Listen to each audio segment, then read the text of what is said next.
Hello, everybody. Happy holidays. Happy weekend. This is the last collective of this year. Thank goodness, right? This has been an interesting year. Let me mute myself in the background. This has been a really interesting year. I think we've all learned a lot, but I think we're all also equally happy to be moving on to new beginnings. And I think you chose such a wonderful topic for me today, which is basically being able to see or to find your North Star, to find the thing that makes you click. And today I'm going to be here to help you navigate kind of finding that path. And it's a really good topic for the last collective of this year. And a lot of times I get comments about, well, I want a love reading or I want this reading. You guys choose them each and every week. But the collective this week I think really chose well, which is, again, sort of like how to get in the right direction. My name is Nicholas Ashbaugh. If you just happen to click on this video and you wonder what we're doing, this is a weekly collective, and we do a lot actually every single Sunday, even a holiday like this.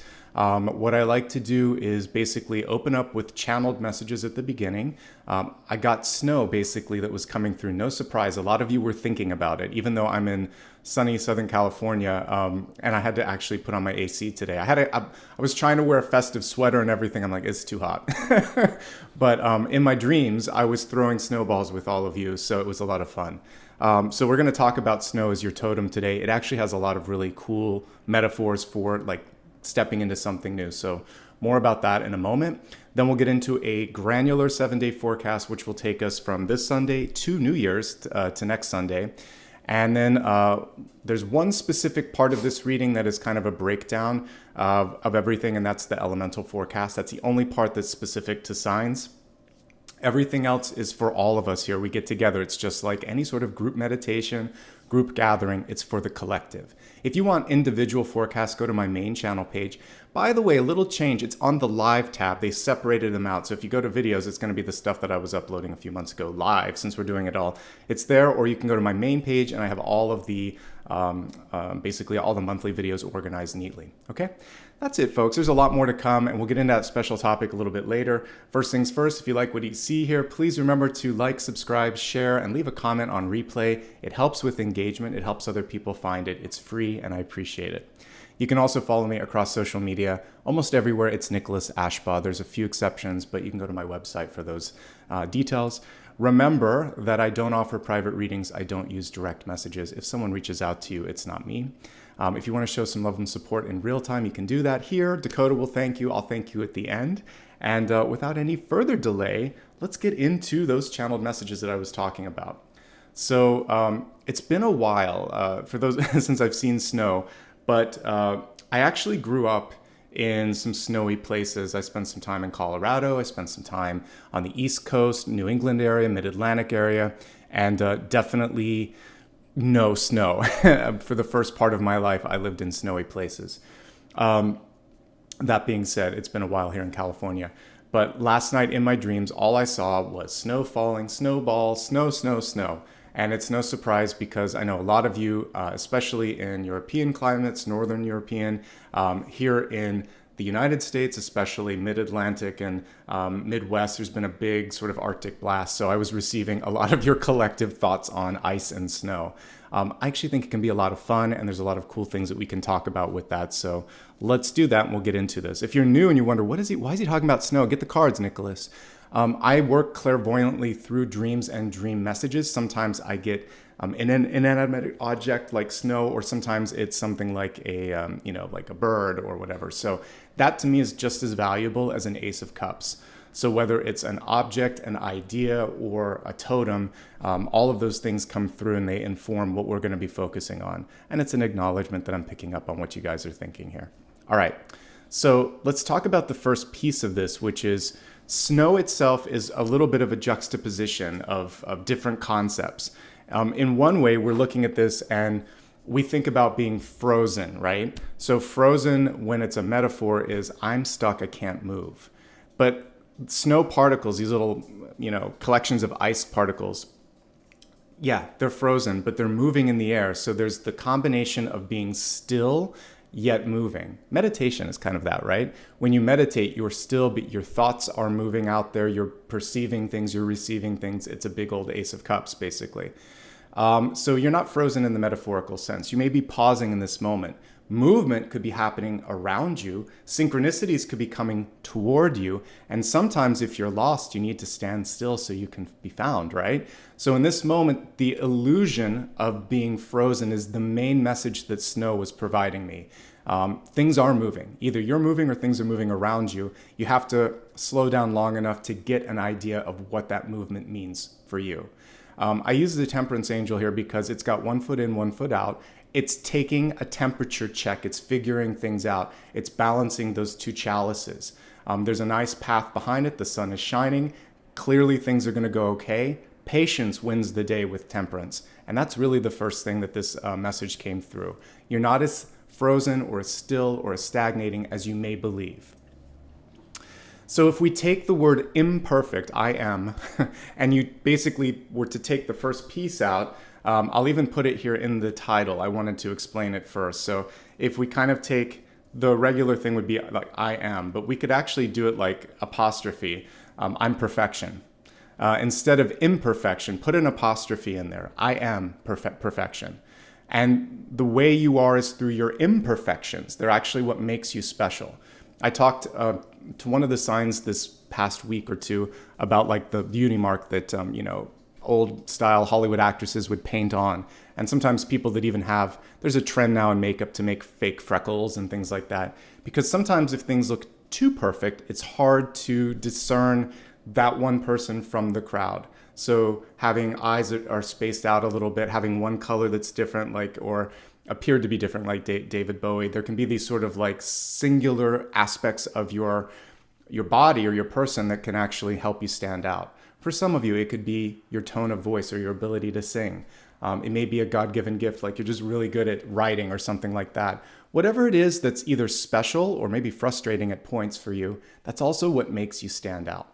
So your topic that you chose for me to talk about today actually fully aligns with this. And why am I talking about this with snow? Because no two snowflakes are alike.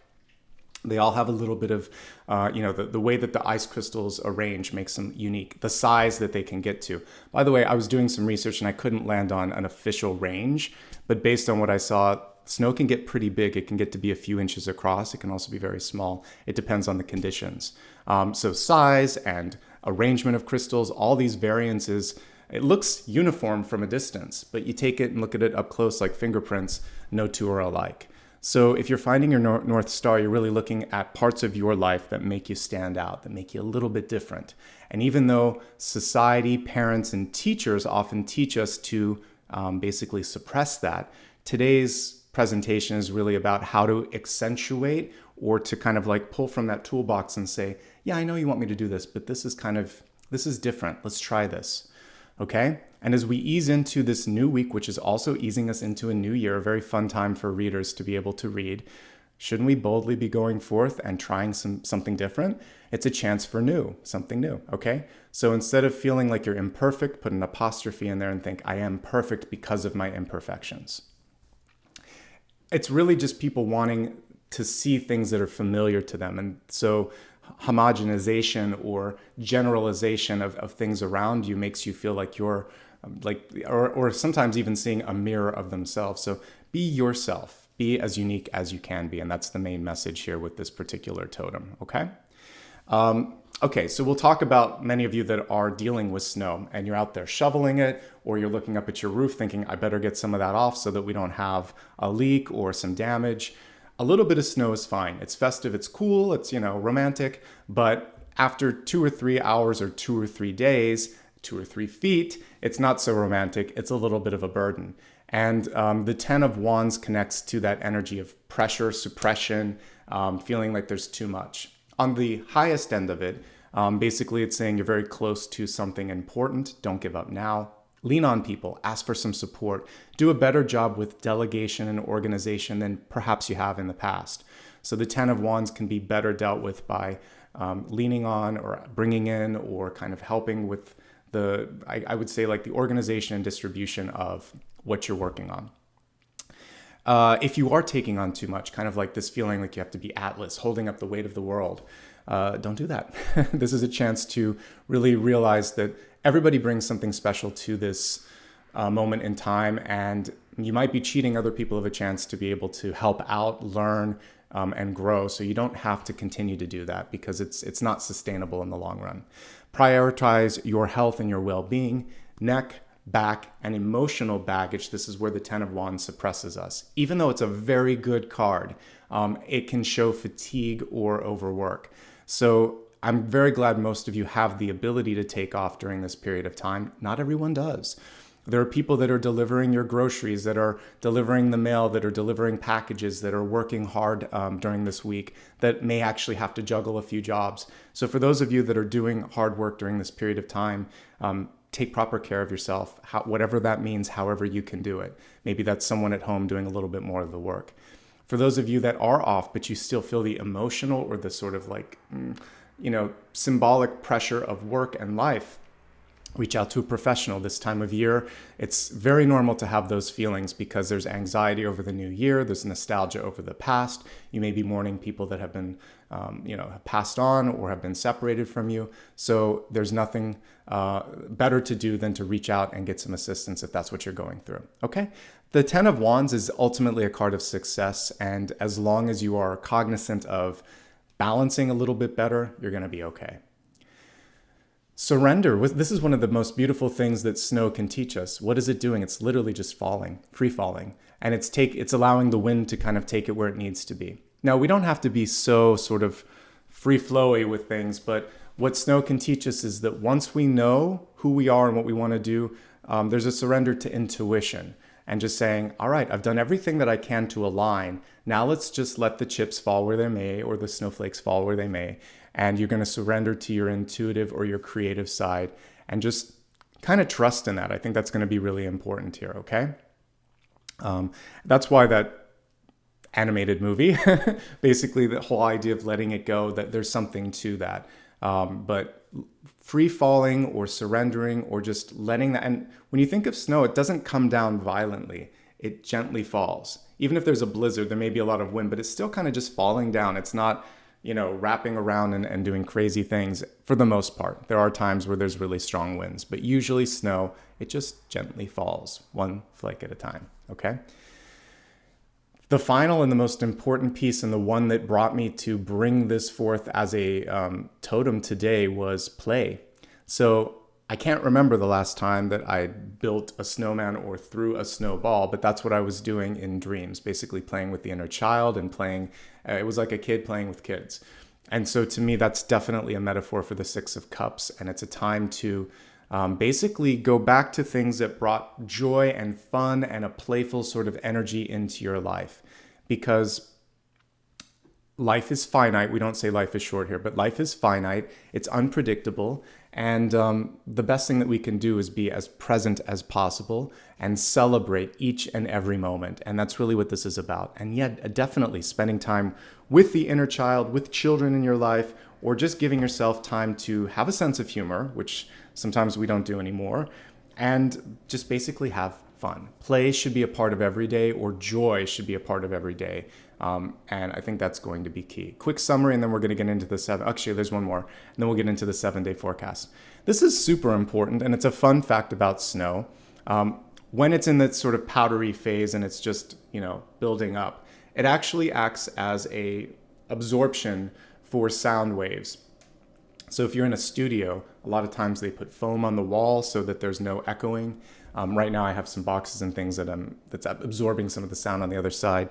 But basically, you know this, if you're in an empty room, there's it's an echo chamber. But with the padding, it's kind of taking away some of the noise. So message one is to create some space in your life right now to be quiet and to allow things to come in to your sort of central focal point, your third eye, the theater of your mind. Just let things come in.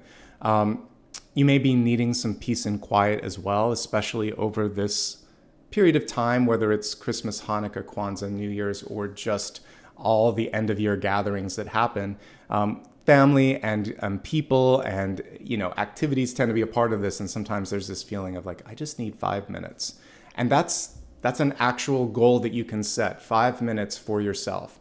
Even a busy parent, even a busy worker can find a place and a time. Maybe it's sitting in the car 5 minutes before you go in the office, if that's the only 5 minutes that you can have, or 5 minutes in traffic, breathing and just thinking, I'm here, I'm alive, I'm employed, or whatever it is. You can come through a list of things and just think, it's good to be here right now. Okay, and it doesn't always have to be this moment of closing your eyes, legs crossed, No, it's just 5 minutes of peace and quiet.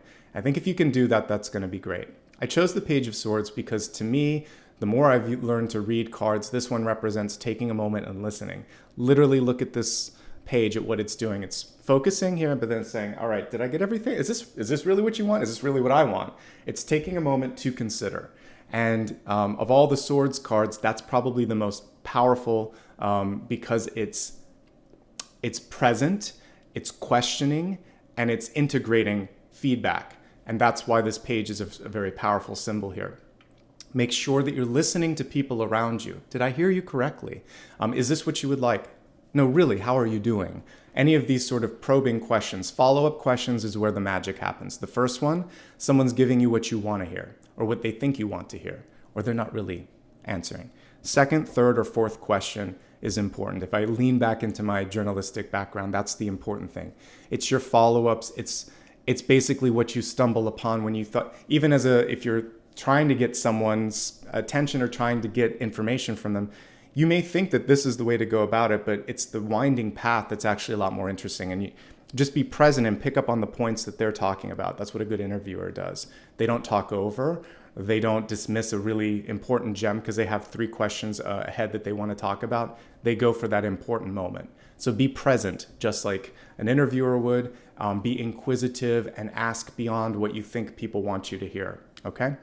And that's the important piece here with this.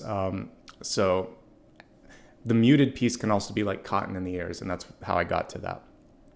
So a quick review of everything. You may feel like you're standing still, but either you're moving slower than you may imagine, like a glacier, or things are moving towards you, and by pausing, you can see that movement. Nobody's perfect. Nobody's exactly the same. That's exactly why this planet is so interesting. Accentuate what makes you different. Try to find ways to not feel like you have to lift everything up and do it all on your own. When you know what you want to do, there's this freeing moment where it's just like, all right, I can let go now. I can go down this path. I don't have to sort of riddle myself with all the different opportunities. So surrender is really key. Having a sense of humor, good survival technique, being playful, doing what you want to do like Apollo in the background, that's also really important. Listening might be the most important piece. Listening to your heart as we look at today's special topic, which is finding your North Star. Listening to others and asking beyond the obvious because, again, people don't always, they may not feel comfortable telling you what they need to tell you, but it's important sometimes to kind of dig deeper, like Apollo in the background. All right, let's see here. I am looking at all the cards, and I think I will use Light Seers for this portion. I'll maybe give you guys a chance to vote on what you want me to use for the main special topic, but Light Seers was right by me, and it feels good for the 7-day forecast.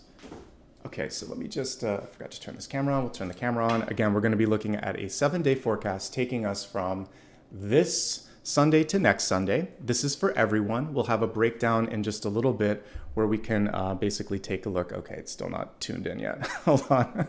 Of course, we have one little technical glitch here, so give me 1 second and see. I might have to unplug it and replug it, so let me try this real quick. We'll see if that doesn't do the trick here. So I'm going to put you in preview mode for a second and just see if I can get it to work. So 1 moment. I'll be right back. I'm going to get this to work, but for some reason my input isn't working. Always something fun on a live, right? Last week it was Apollo needing to go for his walk. This week it's this. All right, so let's do this real quick. I hope I can get it to come back. I may not be able to, in which case I'll have to go to a different camera. So let's just see here.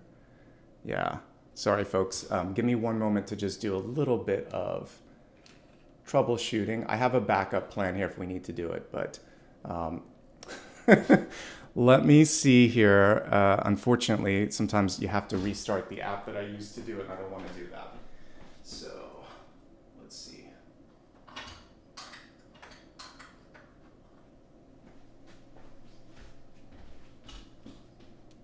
Okay, we're going to use a different camera. Let me just see if this one's going to work well enough. I do have a backup. It'll just be my old my old camera, and it doesn't matter. We're here to be present, to have fun. So let's see here if this one works. This will work. This will be good enough, folks. All right, let me take you off preview, and we will just have some fun. All right, back to live mode, and you won't have a picture-in-picture as I do this, so just a second here. Let me go back. All right, so we're going to do it this way. How's that? Okay. I'll get my picture back in just a second, but we'll roll with the punches. Always have a backup camera in a live broadcast. All right, so one for today, this Sunday, Monday, Tuesday, Wednesday, Thursday, Friday. This works just fine. Next Saturday, and next Sunday. Okay, so let me pull the camera up for a second. I have an idea here because I want to be able to, actually I can do that too for this, but we're going to start with the Lover's card first. And with the Lover's card, the main message with this is, first of all, this is a great time to spend with people. It's hard to go wrong with the Lover's card. This is giving you an opportunity in time and space to basically be yourself and to spend time with the people that you love. And it's one of the most quote unquote attractive cards in the major arcana. It's basically saying when you sort of surrender, when you allow yourself to just be authentic, that in and of itself is the most attractive thing. So you don't have to spend time like dating someone or being with someone. It's basically saying, if we go back to that main card that I put in the channeled messages, I am perfect in my imperfection, in the things that sort of like separate me or make me different. So your North Star is this unique energy that we see in this beautifully illustrated Lover's card. So my question for you in this period of time is, how are you kind of feeling about yourself? What's going on with self-acceptance? Do you feel comfortable in your own skin? All of these things are going to be important things to think about. And if there's anything that's been holding you back, perhaps because someone in your life taught you, like, I'm not enough, I can't do this, it's not going to happen, etc. This is your chance to really say, you know, that might have in the past been something that I believed, but right now I truly love the person I'm becoming, the path that I'm on. And if you're not willing to love, accept, and celebrate that, I'll find someone that is. And that's basically what this card is showing here.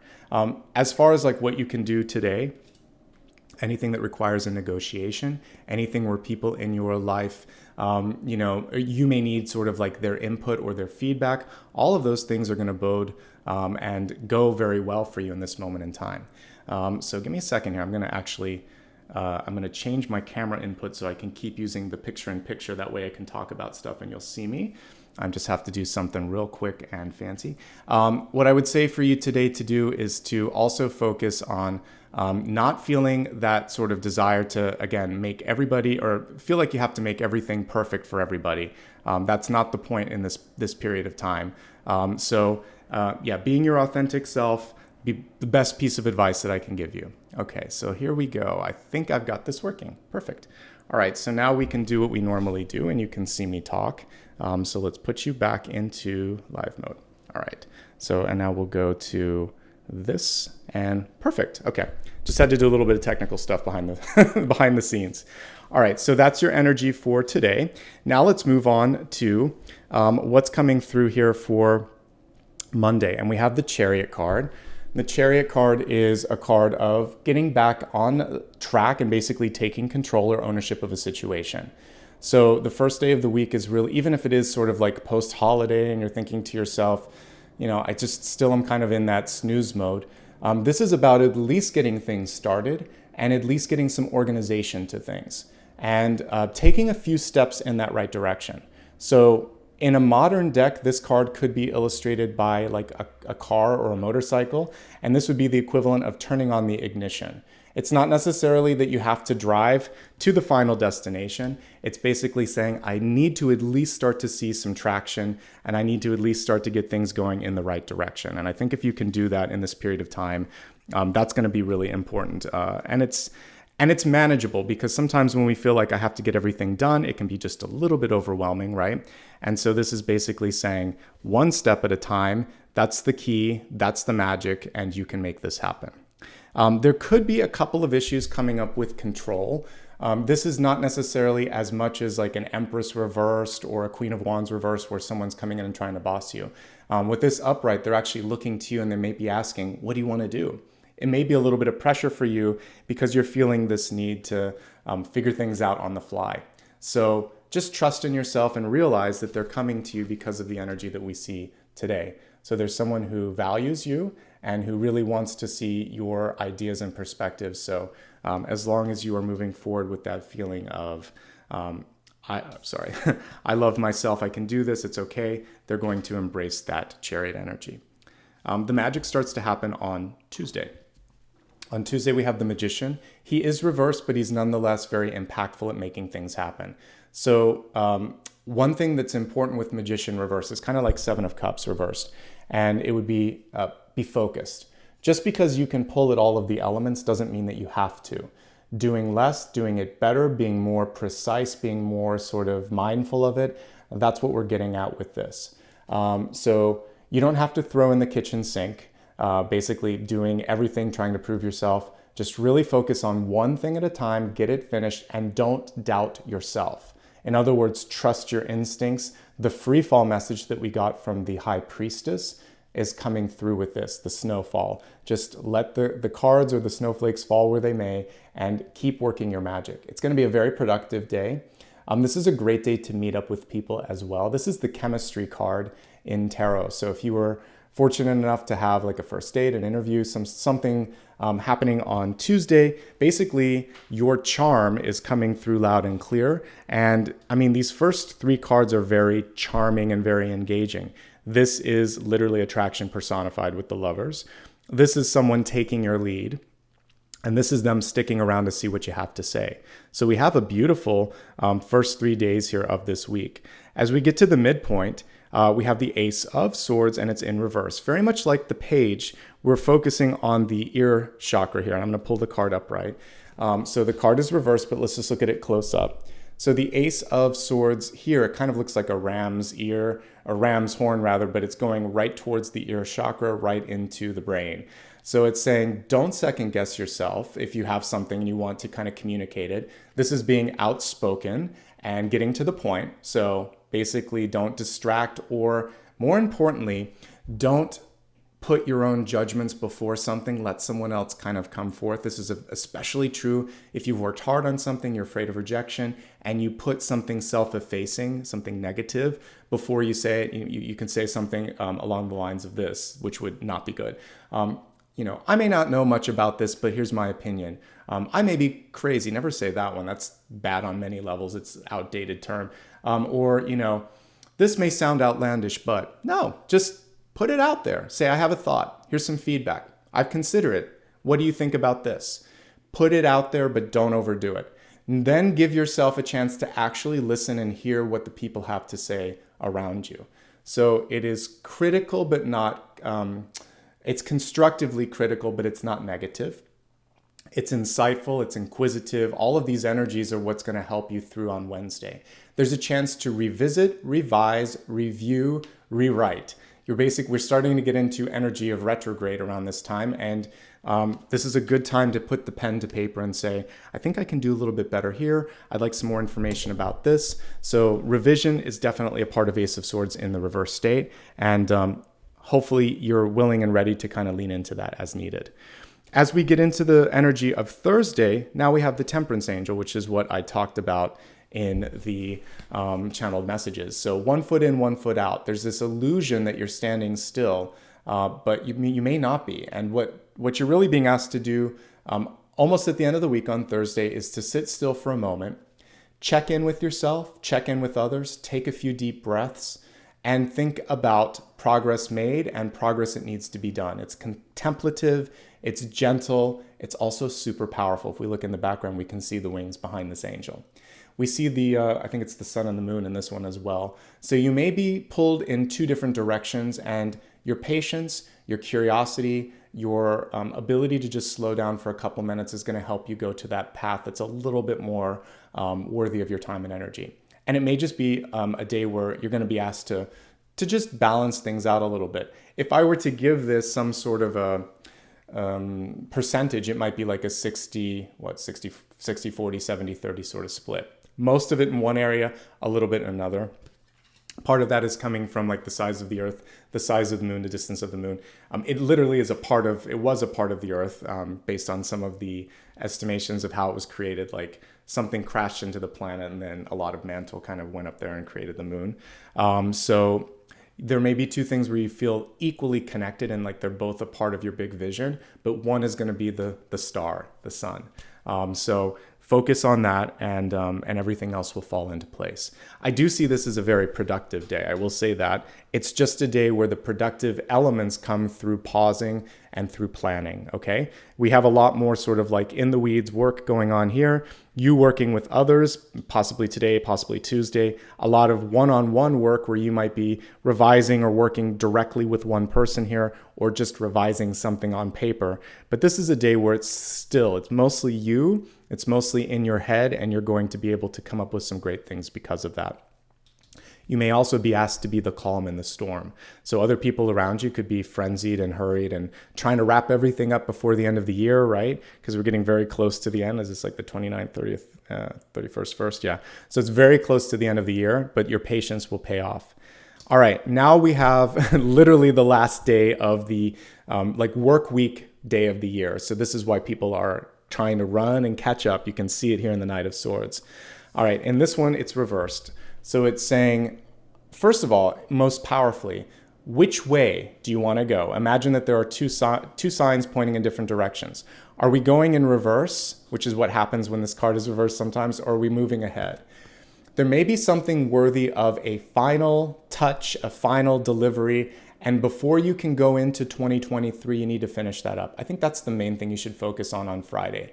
Tying up loose ends, making sure that there are no regrets, no promises left undelivered, or anything of that nature. This is your day to finally just let go and go with it, okay? There'll be plenty of time in the new year also to kind of catch up for lost time. This is just a day to make sure that you're finishing up what needs to be finished up, okay? And at least getting things sort of in the right direction. Whenever there is a Knight reversed, basically there's a few things that I like to remind folks. In the upright, it's basically just saying you're on the right path, keep going. Reversed, maybe taking a moment to pause, revise, finish, etc. is going to be better than what would happen if you just kept going forward. You could also question, hey, wait, have we finished this? Or I have some concerns about this.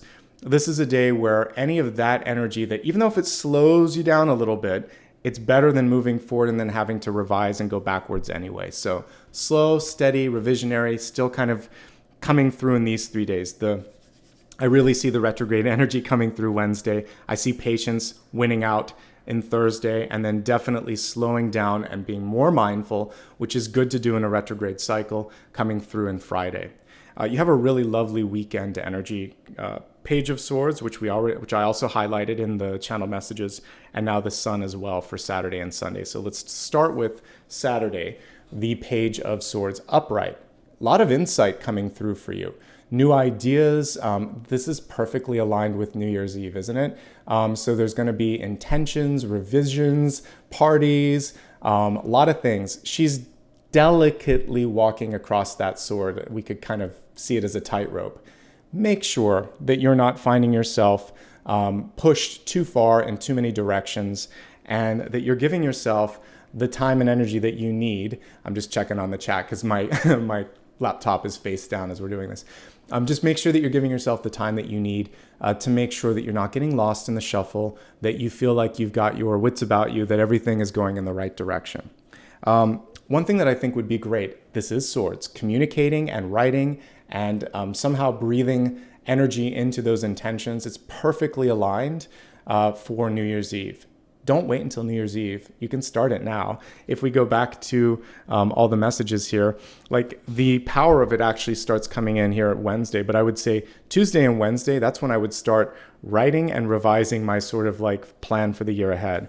This is more about communicating, embracing, and seeing if there's any additional sort of energy that wants to come through. But by and large, it's a time where it should just, I feel like the main thing that you want to be doing this day is pacing yourself, making sure that you're not feeling lost and that there's not too much going on. All right, let's move on to the next card, and that is for Sunday. How appropriate is it that the sun comes out for the solar day of the week? All right, so have some fun. Birth something new. This is the baby and the birthing card in tarot. It's the perfect card for the first day of 2023. Couldn't derive a better card if I wanted to. And it's basically showing you, even though we all have our own solar returns, it's the year that we this is the first day of that new cycle around the sun. So how wonderful is this? What are you going to do with it? This is a day where you can make whatever you want. It's kind of like, I don't love to bring advertising and stuff in here, but Microsoft had that one. What do you want to do today? Not the best organizational or kind of like, it's better for like a prompt than like a brand or a slogan. But for you, that's a good question. What do you want to make today look like? Your intention is key. And if you can set a good intention, then you're setting the tone for the year. So whatever you can do as far as your thought process goes on Sunday, and I'll be here with you, so don't worry, but like, let's try to make it a good intention. And even if there's something challenging that happens, imagining that it could perhaps go a little bit easier, a little bit better, a little bit smoother than anticipated. I had to oversee a replacement of some drywall here, and it looks like it's mostly done, and it was easier than I thought. Knock on wood. But I held the intention that I'd been through enough this year that this would just be smooth sailing, and looks like it was. So a lot of times we have to let go of past experiences and say, today's a new day. This is a different experience. I'm in a new environment. It doesn't have to be a repeat. And as powerful manifestors, which all of you are because you're joining in on this, you can manifest environmental things around you. How are people going to react to you? How are environments? How are physical objects going to react to you? It all is kind of connected to how you feel, because you are attracting situations that either reinforce or try to teach. So in this new year, in this first day of the new year, on Sunday the 1st, really allow yourself to feel like, I'm going to be okay. No matter what comes my way, like a snowflake, I'm just going to allow myself to go where the wind takes me, and I'm going to trust that it's going to be all right. Okay? Beautiful, powerful messages in this last week and first day of the new year. So I'll quickly review them, and then let's get in to the next part of the reading. So self-love, acceptance, doing something fun with people that you love. I think many of you are naturally doing that anyway today, whether it's wrapping up Hanukkah, or it's Christmas, or it's getting ready for Kwanzaa, or it's just having fun with the dog. You're going to do something fun today with your family, and or with someone or something that you love, an activity that you love. That's the powerful thing that you could do. Monday is a productive day if you want it to be. People are looking to you for ideas, for direction. Are you ready to take direction? Are you ready to turn that key? Tuesday, the magic happens if you've done the work today and tomorrow. On Wednesday, it's a chance to kind of go back, beginning the retrograde energy, starting to look at things, revise, review, figure things out, staying positive, staying affirmative. Patience is all about Thursday, basically what it's about. Standing still and seeing how things are moving toward you, around you, seeing your influence on them, and reassessing. Is this where I want to go, especially as we go into the new year? There's a little bit of, oh my God, I need to get all of this done energy that comes in on Friday. Just don't rush. Again, taking it from someone who had an experience rushing and then had an injury that slowed him down for 3 months. It isn't worth it, folks. Slow down. It's either going to be done or it isn't. Pay attention to it, control what you can, let the rest go. You're going to have a chance in the new year to finish it up. Lots of ideas, lots of thoughts, lots of actions happening. Don't spread yourself too thin. This page is on a tight wire. And then finally, a really good start to the new year. What can I say with the Sun card? A chance to take that first step and be positive as we look at what comes through in this year ahead. All right, so turning my laptop off for just a second, making sure that everything's going well in chat. So glad I had a second camera. I actually have another one here that I'm going to keep out just in case something like this happens again. It's always good to have backups.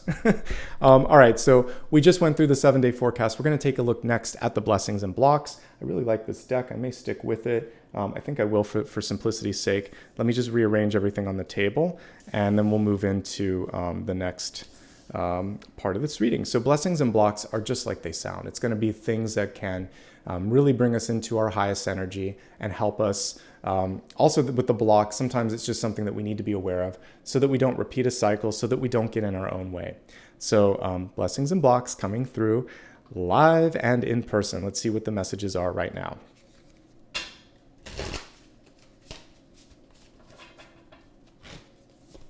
Your blessing is 9 of Swords, blessing in disguise. Your block, really appropriate for, again, a holiday week, is all the people in your life, the 10 of Pentacles.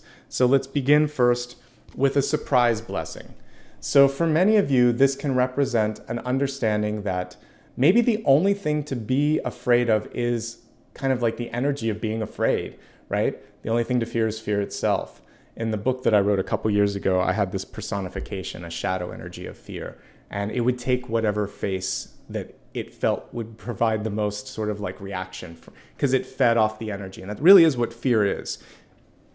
If we see it as a shadow teacher, it comes through and it's a shapeshifter, and it'll take a form that is going to trigger you the most and teach you the most. So when you face fear, it evaporates on some levels. You look at it and you think, I see you, I know where you're coming from, and I'm not going to let you get in the way anymore. So the retrograde blessing that's coming through as we look at this week is something that you were afraid of is going to come through. And if you look closely at this card, you'll see in the upper corner, I'll bring it real close, we have this sort of spirit raven or crow, which is brighter and lighter. And it's saying, oh, I don't have to do that anymore. I don't have to feel that way anymore. I'm not afraid. I'm not as afraid. I'm moving toward that enlightenment.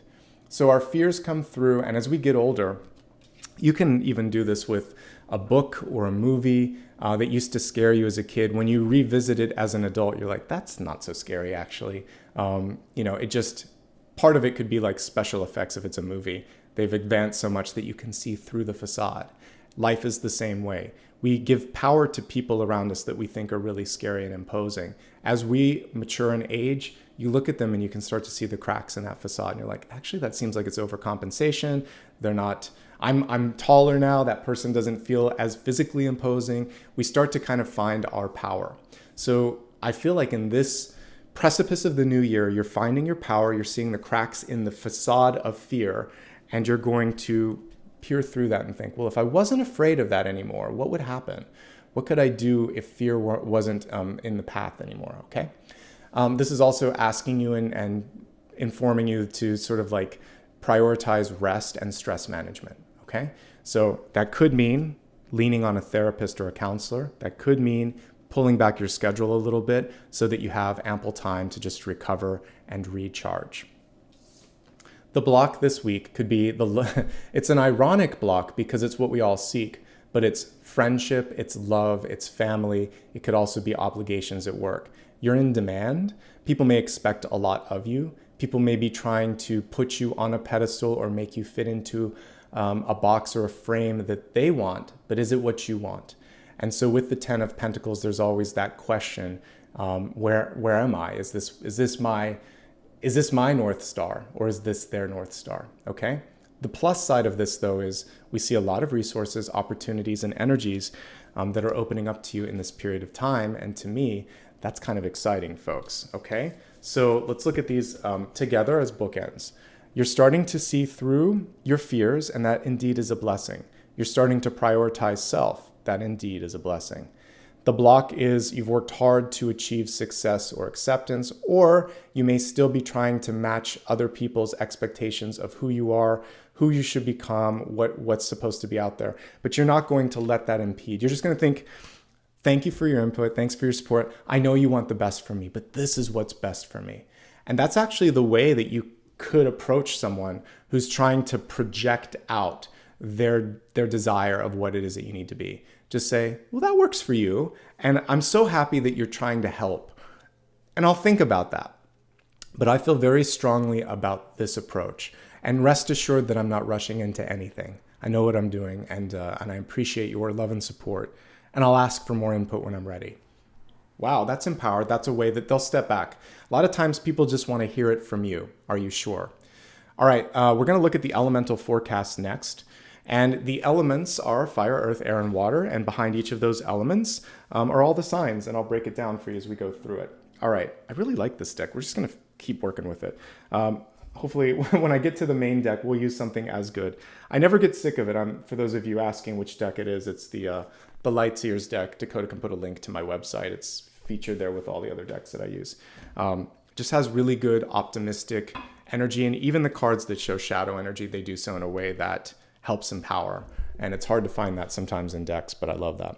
All right, let's turn my laptop down again. And we're going to take a look now at the elements. Okay. How's everyone doing today? Hopefully you're doing well. You're taking care of yourselves. And by the way, I'm just happy that you're here today. Okay.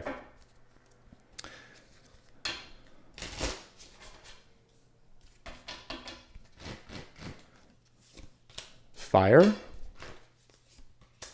earth, air, and water. Okay, let's take a look at the messages coming through for you. We're going to start off with my fire signs first, and this is going to be Aries, Leo, and Sagittarius. You have the Four of Pentacles coming through, and the Four of Pentacles in this moment, let me just turn my laptop up so I can make sure I'm framing it correctly. Okay, the Four of Pentacles is basically encouraging you to let go. We talked about the importance of surrender when I was doing the channeled messages at the beginning. And what we do with the Four of Pentacles, I don't know any of you who might have had like maybe it was a teddy bear or a blanket or something from the past where it was the last thing that you gave up, like the last vestige of childhood as you sort of entered into being a tween or teen or young adult. And maybe even as you moved, or maybe if you had to go back to your old room and gather some things and decide, do I keep this, do I not? You kept that little thing. So sometimes we hold on to a security blanket in our life. Interestingly enough, and oddly enough, sometimes a fear in our life can be something that's comfortable because we know that it exists, because it's predictable. And so this Four of Pentacles is saying, I know you're afraid, and I know you think that fear, by reinforcing that fear, may somehow sort of like protect you, but it's not the only way to go forward. And this is basically saying, I love myself and trust myself enough to take a risk on myself. And that may mean rejection, that may mean an unexpected path. We have a devil card coming up for the next set of signs, but I always like to remind folks, the devil you know is still a devil. And if things are holding you down, holding you back, or aren't enough, they're going to continue to be not enough, even more so as the future progresses. So this is saying, don't limit yourself by a fear. Don't allow for people to give you less than you deserve. And don't give away more than you should. It's really about fighting for your worth. And that's the important message here to resolve. It could be the last thing that all of my fire signs, Aries, Leo, and Sagittarius, that you need to figure out and finish up before the new year so that you can enter into the new year, maybe piggybacking and jumping into more like the 6, 7, or 8 of Pentacles. We'll even go past the 5 of Pentacles because I see like 4 and 5 as twins. 4 is accepting less, 5 is accepting less because of a lack of self-confidence. So we're going to overcome any lack of self-worth and just take a chance, take a risk, okay? There could be someone in your life that just isn't as forthright or providing as much as you need, and this is a reality check there. Partner, friend, business partner, you're doing the lion's share of the work, and you don't, speaking of lion's share, you don't want to have to be the strength card, getting them to do the work. It should be, at least 50-50 in this. And right now it's not. It's more like 60-40. And you're doing the 60% and only receiving the 40% on return on that. So that's the main message. Balancing out return on energy sort of stuff, making sure that you're not accepting less than enough, making sure that you're advocating for more if you need more, and not holding on to a fear or an old pattern of thinking that doesn't suit you anymore, okay? These are important messages. You have a whole week to resolve them, and taking one step in that direction will help put you in the right trajectory. You don't have to solve it overnight. Just moving in the right direction is important. We want to do it. We're in the pre-shadow, retrograde's right around the corner. Want to make sure that before the middle of the week, you've started the energy, and as long as you do, you're good, okay? Even if you watch this on Thursday, Friday, or Saturday of next week, just addressing something that needs to be fixed will still be good because we want to do that before New Year's. Okay, those are the messages for Aries, Leo, and Sagittarius. One last message, the Four of Pentacles can be foundational. So you're off to a good start. It doesn't happen overnight. Be patient with yourself. Let's move on to my earth signs, Taurus, Virgo, and Capricorn. First of all, Capricorn is coming through and it's saying, hey, this is going to be a good week. We can actually look at the devil as Capricorn. So you're just coming through and it's going to be a powerful week for you. That isn't one of the best ways that I can read the devil card is it's just Capricorn's power since I've got all three together. Now let's look at it though as what it is. So the devil card is a reminder to be discerning, to really say, if it feels too good to be true, am I missing something? Do I need to dig a little bit deeper? We talked a little bit about this with all my fire signs. The devil, you know, is still a devil. So something limiting or not supporting you or not giving as much as it should, that doesn't change. Just because you know it's there, on some levels, it's sort of saying like, why are you doing that? So observing something in your life that you know you need to release and that maybe you haven't done anything about, this is the chance to do it. Here's what the devil likes. It likes fear. It likes a lack of action. It likes complacency. And it feeds off of, also like secrets and things of that nature. So if you want to overcome the energy or neutralize the energy of the devil, you are authentic. You are honest. You will ask a difficult question. You will look at your fear and find a way to kind of lean into it and say, I got to do this anyway, even though I'm afraid. If I don't do this, then I'm giving power to the thing that I'm afraid of, okay? And this is the best illustration, I think, of one of the best of the devil. The devil is not going to come through as a hideous creature in your day-to-day lives. In its most insidious form, it's going to be something that looks good and you don't realize what's there until you got into it. That's a powerful devil. So what you want to do is lean into the Temperance Angel because it came through Thursday, I think it was, when we were looking at the cards. Pause, reconsider, ask yourself, where do I stand? Am I moving towards this? Is it moving towards me? What's causing this? And then through the insight, decide what you want to do. Your patience is also something the devil doesn't want. It wants you to hurry up because critical thinking comes through when you pause. So some important things too that this devil is teaching you. You are nobody's puppet. If there's something that doesn't feel right, if you don't want to do it, don't do it. It's really just at its core, the devil is about control. So this one did a good job of not putting a scary devil, and it focused on the thing that this card is about, which are the strings that are attached. Unconditional love should be your focus. Talking about things that you don't like that are holding you down or holding you back. Pausing, taking your time, being honest, being authentic, checking yourself for any patterns where you're not being as accountable, as honest, as forthright as you should. If you do this, you'll be off to a good start in the new year, and things are going to head in the right direction, okay? So those are the messages there that I'm seeing. Talk about the things you wouldn't normally talk about, including money, including, expectations and things of that nature, because again, it's all of the fine print that this card doesn't want you to look at. Moving on to Gemini, Libra, and Aquarius, all my air signs. It's a good week for you. You have an Ace of Wands. Many of you may be getting an amazing amount of intuition, insight. Maybe for the first time in a few weeks or a few months, you could also be feeling vitality, this sense like, I want to do something. I need to do something. Remember everything that I just talked about to the earth signs. The slow, steady, and methodical way of moving forward is going to help you. You don't want to rush too fast. Temperance came through for everybody. And I think the most active days for all of us is going to be, like I said, Monday and Tuesday. So you can get a lot done there, but then slow down and just be very thoughtful and kind of pair this up with what would come next, which is the Two of Wands. So Ace is the inception, the idea, the promise of something new. Two of Wands is saying, okay, here's this, here's me, and here's how it's going to come through in the new year in the world around me. And that's a very important card to partner up with the Magician. Either the Magician or the High Priestess is empowered by the Two of Wands. So you're half the way there. You're one step into manifesting. Now the universe is saying, how much do you want to work? How far do you want to go? When do you want this to happen? Yes, we like the idea too. We're giving you the idea, or we're co-creating it with you. What are the steps of action? Take a very active stance Monday, Tuesday, and even Wednesday.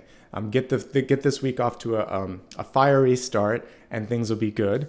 And air can actually feed fire, so this is a good thing for you. So keep fanning the flames and keep getting things in the right direction. Ace of Wands is also about, when we're thinking of ideation, I talked about the Page of Swords being able to look back. There may be a blending of ideas that can also happen in this week. So being open is key. And this card is upright, so it's open. So opening the door, opening yourself up, getting other people to kind of share. Thought exchange is a really powerful thing that you can do in this period of time. And I know we're in the last week of the year. I know many of you are already on vacation, or maybe in an office where it's like crickets because everyone's traveling and getting sort of like, but if that's happening, you can get a lot done. You can still make some magic happen. And I've often found this month and that last week of the year to be one of the most impactful. And even here, I moved into a new place in December.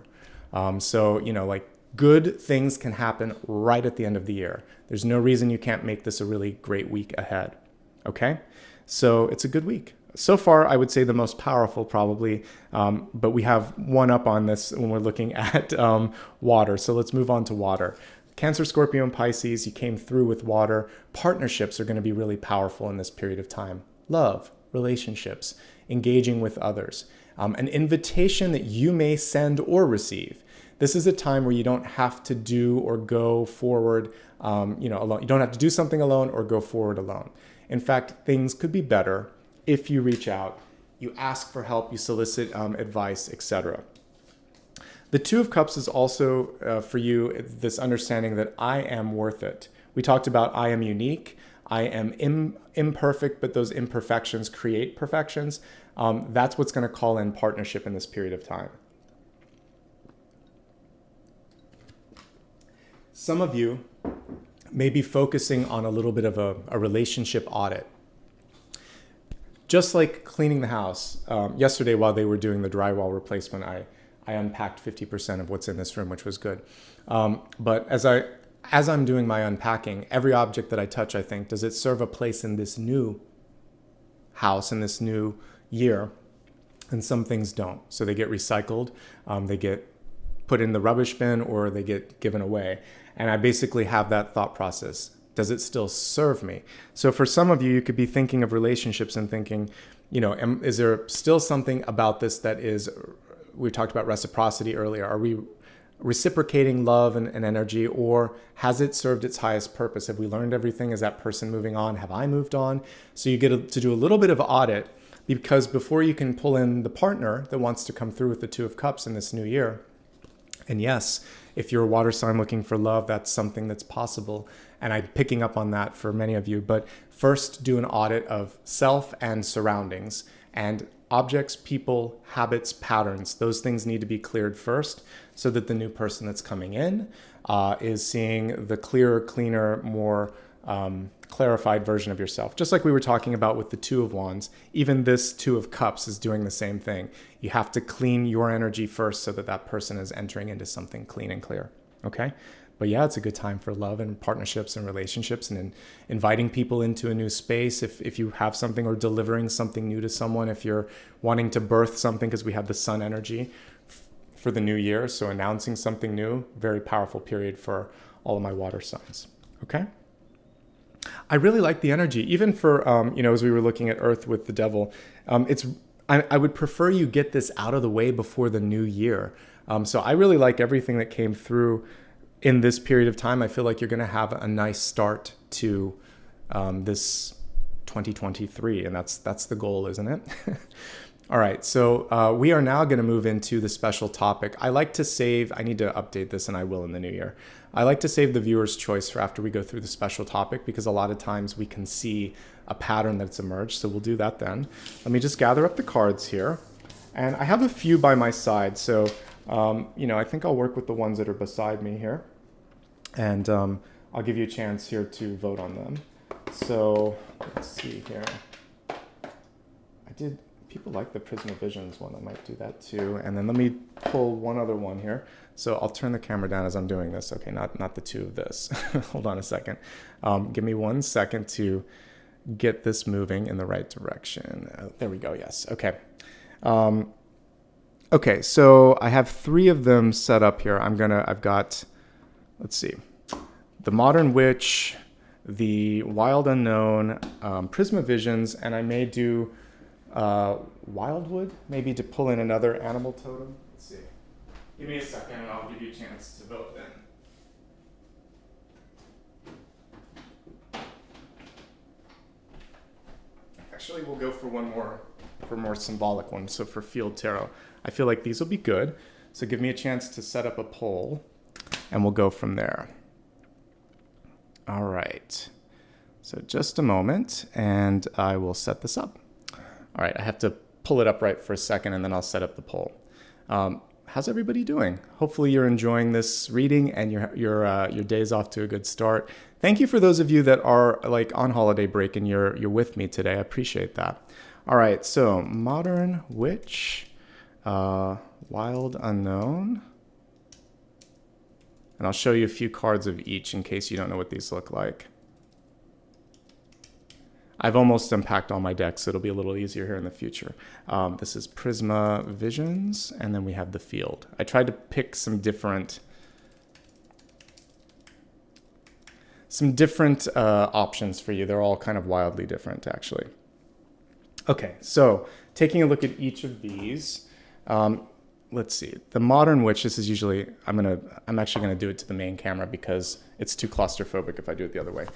Here's a few cards from the Modern Witch. It's going to be basically a Rider-Waite-Smith derivative deck, and you'll be able to see your old favorites, but like with new interpretations. I like this one quite a bit. And then here is the Wild Unknown. It's going to be very much animal totem. There are no people in this deck, which is kind of what's unique on it. This is Prisma Visions. It's for fans of like Van Gogh and art, and actually all of the court cards, if you put them together, actually form a scene. It's kind of cool and unique. And then the Field Tarot is somewhere between, like, it's Rider-Waite-Smith, but it's kind of a little bit more abstract. So it's a beautiful sort of more airy deck. And yeah, definitely kind of has these unique patterns and everything. So if you're looking for something that's a little more abstract, you can choose that. So yeah, Prisma Vision seems to be a favorite every time I put it out there. I did it for Capricorn and it seemed to win. So Prisma Visions is the winner. Thanks everybody who voted. Okay, so if you just joined, we're going to be taking a look at the special topic today, which is finding your North Star. We talked about it a little bit as we got set up this morning. And basically a part of this is going to involve being able to surrender, being able to understand that what makes us different makes us stronger on many levels, and not sort of overthinking things sometimes. And so that's kind of what we're getting into here. So we are now entering into special topic. This is going to be a Celtic cross. Although I'm reading here for specifically kind of this next week, it can basically go into the next 6 to 8 weeks because anytime I do a Celtic cross, it holds that energy and it holds that potential. All right. So let's get this set up and let's begin, folks. Again, thanks for being flexible with the different camera setup today. I'll get it fixed after this, but I couldn't restart my computer during the middle of this. That's interesting. All right, we had some volunteers. I'm going to accept the volunteers. Here's the first few cards. Okay. How appropriate that the Lovers came through, since that was one of the main messages that I received for today.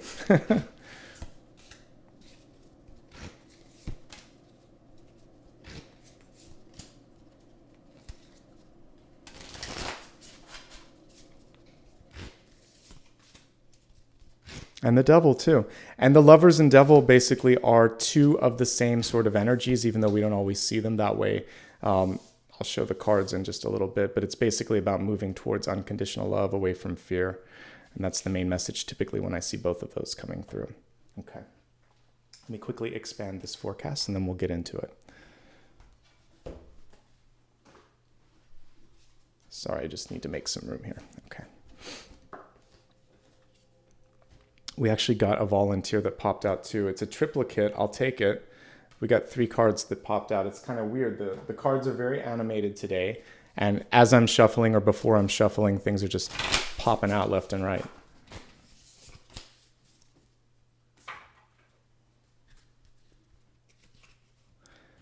Power of 3 seems to be pretty strong today because I had 3 cards in the center and 3 cards up there.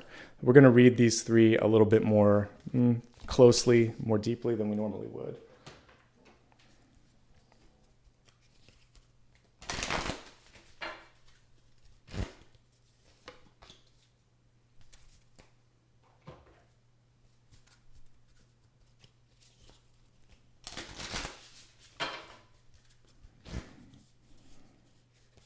Really powerful message to be coming through for love because Gaia is the world, which is expansion, and it has Earth connection there. So really cool stuff. And what a great card to, I mean, this is perfectly aligned. So we have Sirius star blessing. So the whole purpose of this is to find your North Star. So that's pretty powerful here. Okay, we're going to start with these 3 cards in the center, or not in the center, but the catalyst rather first. So we're gonna take these as past, present, and future, which is really cool for the new year. So there was no accidents here, past, present, future. So the past one is the cave. The present is the lover, and the lovers keeps coming through, doesn't it? And then we have this dead end card coming through for next year, and it's really, or the future, and it's really to end that or to move through that or push through it because we see a hand in there. All right, so let's talk about these one-on-one. Let me pull the camera up for a second and let's discuss. Okay, so we're going to begin here. Let me just also get it so I can see what you say. All right, so some of you are in hermit energy as we speak. So the cave would be associated with the hermit, past energy. This year has constituted a time when many of you were asked to go inward, where many of you may have felt more isolated, where many of you have felt like, who am I? Look at how we see the star that the hermit would hold kind of in the lantern coming through right in the third eye. So through that seclusion, that introspection, through that moment of questioning, why me, why this, why now, then we are getting this sort of understanding. Sometimes you have to let things fall away in your life. So it could have been a job, a relationship. There could have been other aspects of your life that needed to kind of burn through, burn out, go kind of get away from your energy so you could see who you were. And so in the isolation came the insight and the power, and that is the power of the hermit. That's the power of the cave. But this is a time to come out of that cave, okay? Doing so with the feeling like the swan, I've become something new. Let's just look at this card upright. Basically, this is lovers in reverse, which is saying, I do like this, I do love this, but I need to work on not apologizing, not feeling like I need to focus on how others love it and how others feel. Your love, your acceptance, your ability to truly embrace self is what others will fall in love with.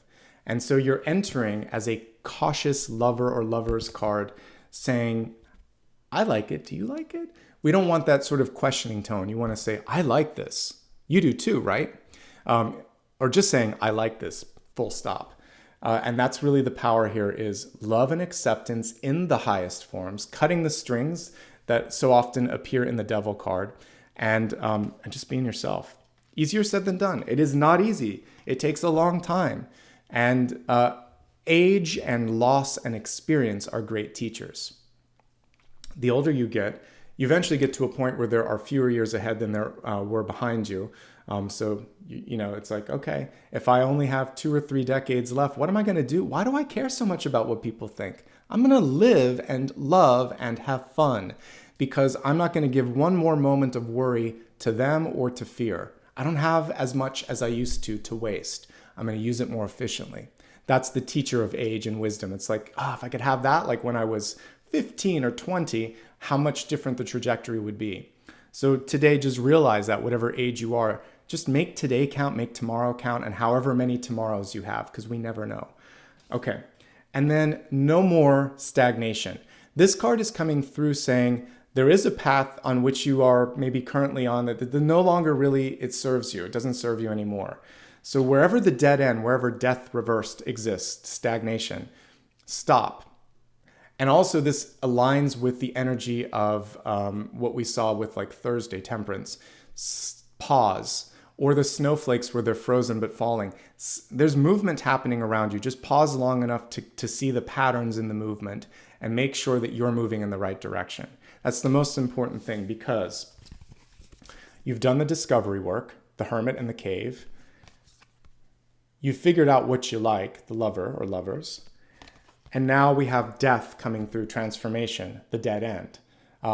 These are roughly connected to all of those major arcana cards that I talked about. So hermit, lovers, death, good cards. Transformation is a part of this, but something has to stop in order for something to start. And that's the other thing. So are you ready to release? Are you ready to let go? And that's the big question. And that's the one that you'll have to answer for yourselves. Okay, so I'll leave it down now here and just hope that you can hear and see me. All right, we're going to focus now on the central card, and it's perfectly aligned with what we had here. So when we were looking at, I'll leave them over here because they're a little easier to see. So we had the lovers coming through here, so here's the lovers as well. And the lovers was the first card that I picked up today. Many of you are at a point in your life where you're just saying, I'm finally ready to do what I love, with whom I love, and I am more accepting of who I am, irrespective of what people around me think. It's love. Love is unconditional. Love is universal. Love doesn't have constraints upon it. So as long as you are existing with that energy, you're good. What I love with this one as well is that the lovers are dancing. Not everything is perfect. Sometimes you lead, sometimes you follow, sometimes someone picks you up.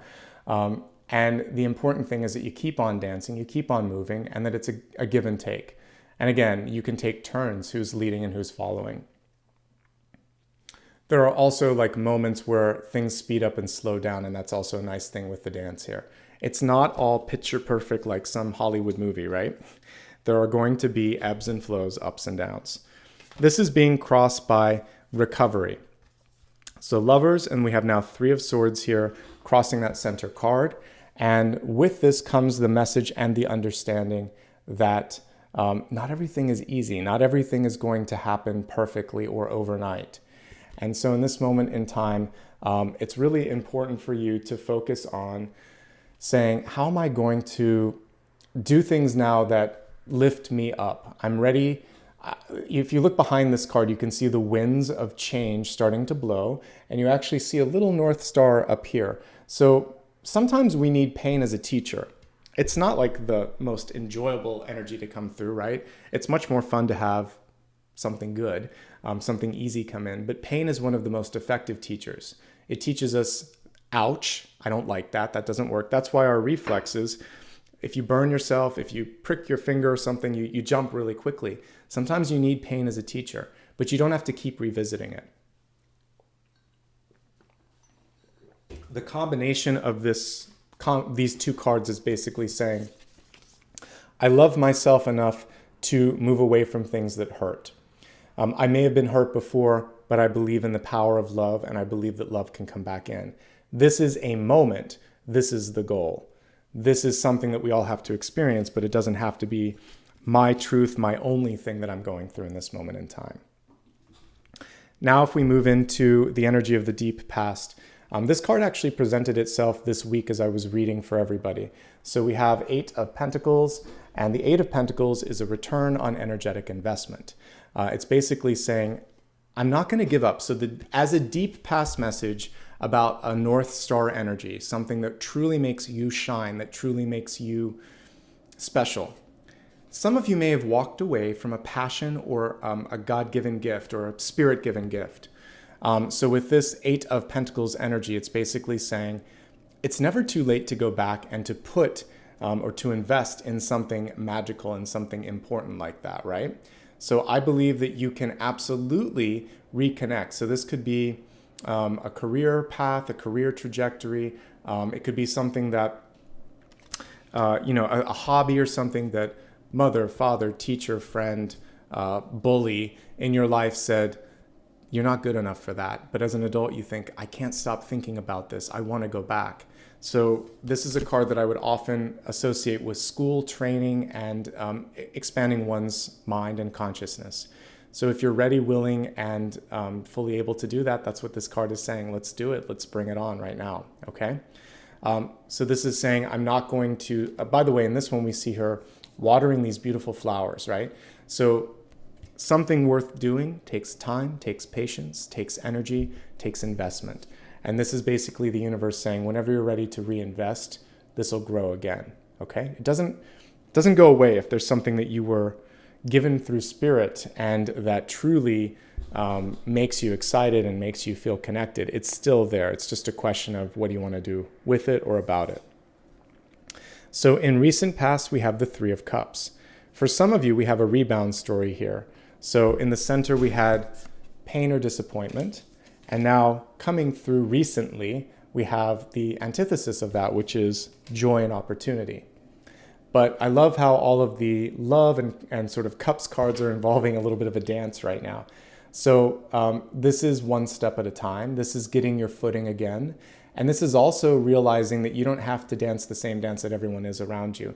Three of Cups is an interesting card because it's a community card. It's one of the community cards, like anything with more than one person in it, rather, like the Two of Cups, the Three of Cups, the Six of Cups, the Ten of Cups, the Ten of Pentacles, the Lovers. There's many others, but those are the ones that just popped into my head. Those are all saying, it's not just about me, it's about me with these people. So Three of Cups could be family, friends, or society in general pressuring you. When are you going to do this? When are you going to take this step? When are you going to start dating? When am I going to get... One of the worst things sometimes too is like, yeah, when am I going to get a grandchild? When am I going to go to this? You can do whatever you want whenever you want to do it, is what this card is saying. The dance is yours. Don't give in to pressure, but do allow yourself to have fun and get out there again.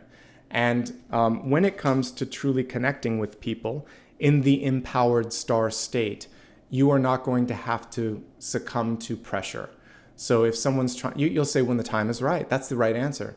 Say, well, wow, it's so nice that you're thinking about me, and I love that I'm happy, I'm good. Are you okay? You seem really concerned. Focus on your path and don't worry so much about what people are worried about for you. If you're not worried, don't let their worry get into your ear and create tension or anything of that nature.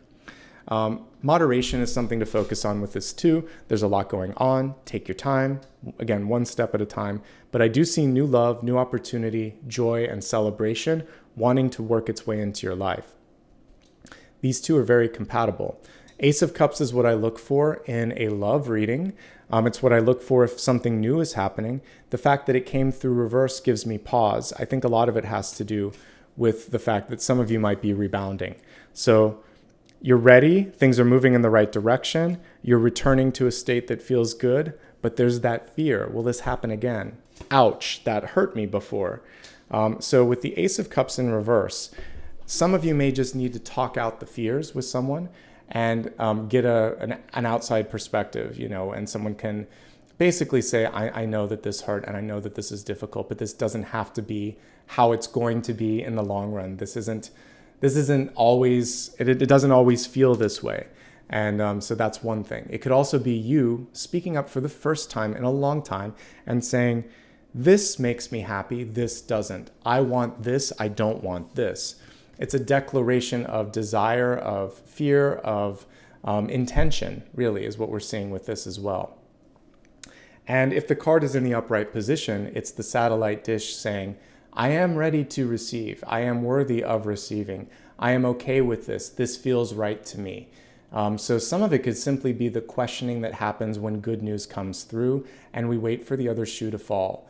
So as I said, like even with my experience recently, all right, well, this construction or repair work doesn't have to be a repeat of what I went through before. It's a different place. It's a different me. It's a different time. So I'm just going to approach it without preconceptions and without all the trappings that the devil card wants us to have, like that one that I was showing in the Lightseers deck where it's holding the strings. You pull the strings to your own life. No one else is pulling your strings. And that actually is a nice connection to the very next card here, which is Emperor, which is taking the reins and taking control. And this is one of the most empowered cards we could pull up here. So now we have the Emperor card coming in and saying, I am ready. I can do this. I will do this. I am doing this. Ownership, empowerment, and decisiveness. They're all going to be kind of like the holy trinity of things that you want to be looking at in this year ahead. You and you alone hold the key. You and you alone have always been the one that can kind of call in or push away this sort of energy. And that's really what we're getting from this particular Emperor card. Okay? So as we kind of do, like even just looking at the cards here, mini review, I see good opportunity already coming through. I see a return to form here. Now I see a questioning card. Can I do it? Am I worth it? And the Emperor comes through saying, yeah, you can. You always have been able to. Maybe there's been no one in your life to coach you or support you in that way. Maybe they've passed or have exited from your life. But now it's your chance to kind of show the power and potential. Okay? Now we have a divine partnership entering in, and we had the Lovers come through so many times, and we have Three of Cups also showing love and opportunity. So Lovers here, Lovers when I was pulling the first card for today. Now we have the divine partnership. So let's talk about these two cards.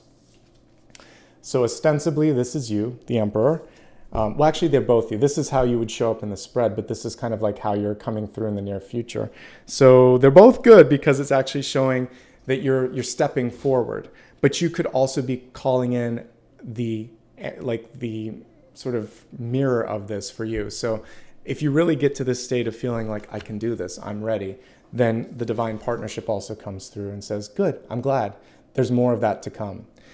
You don't have to do all of this alone. This is a very fruitful card. Let's look at it in the upright position. This would be like Mother Earth.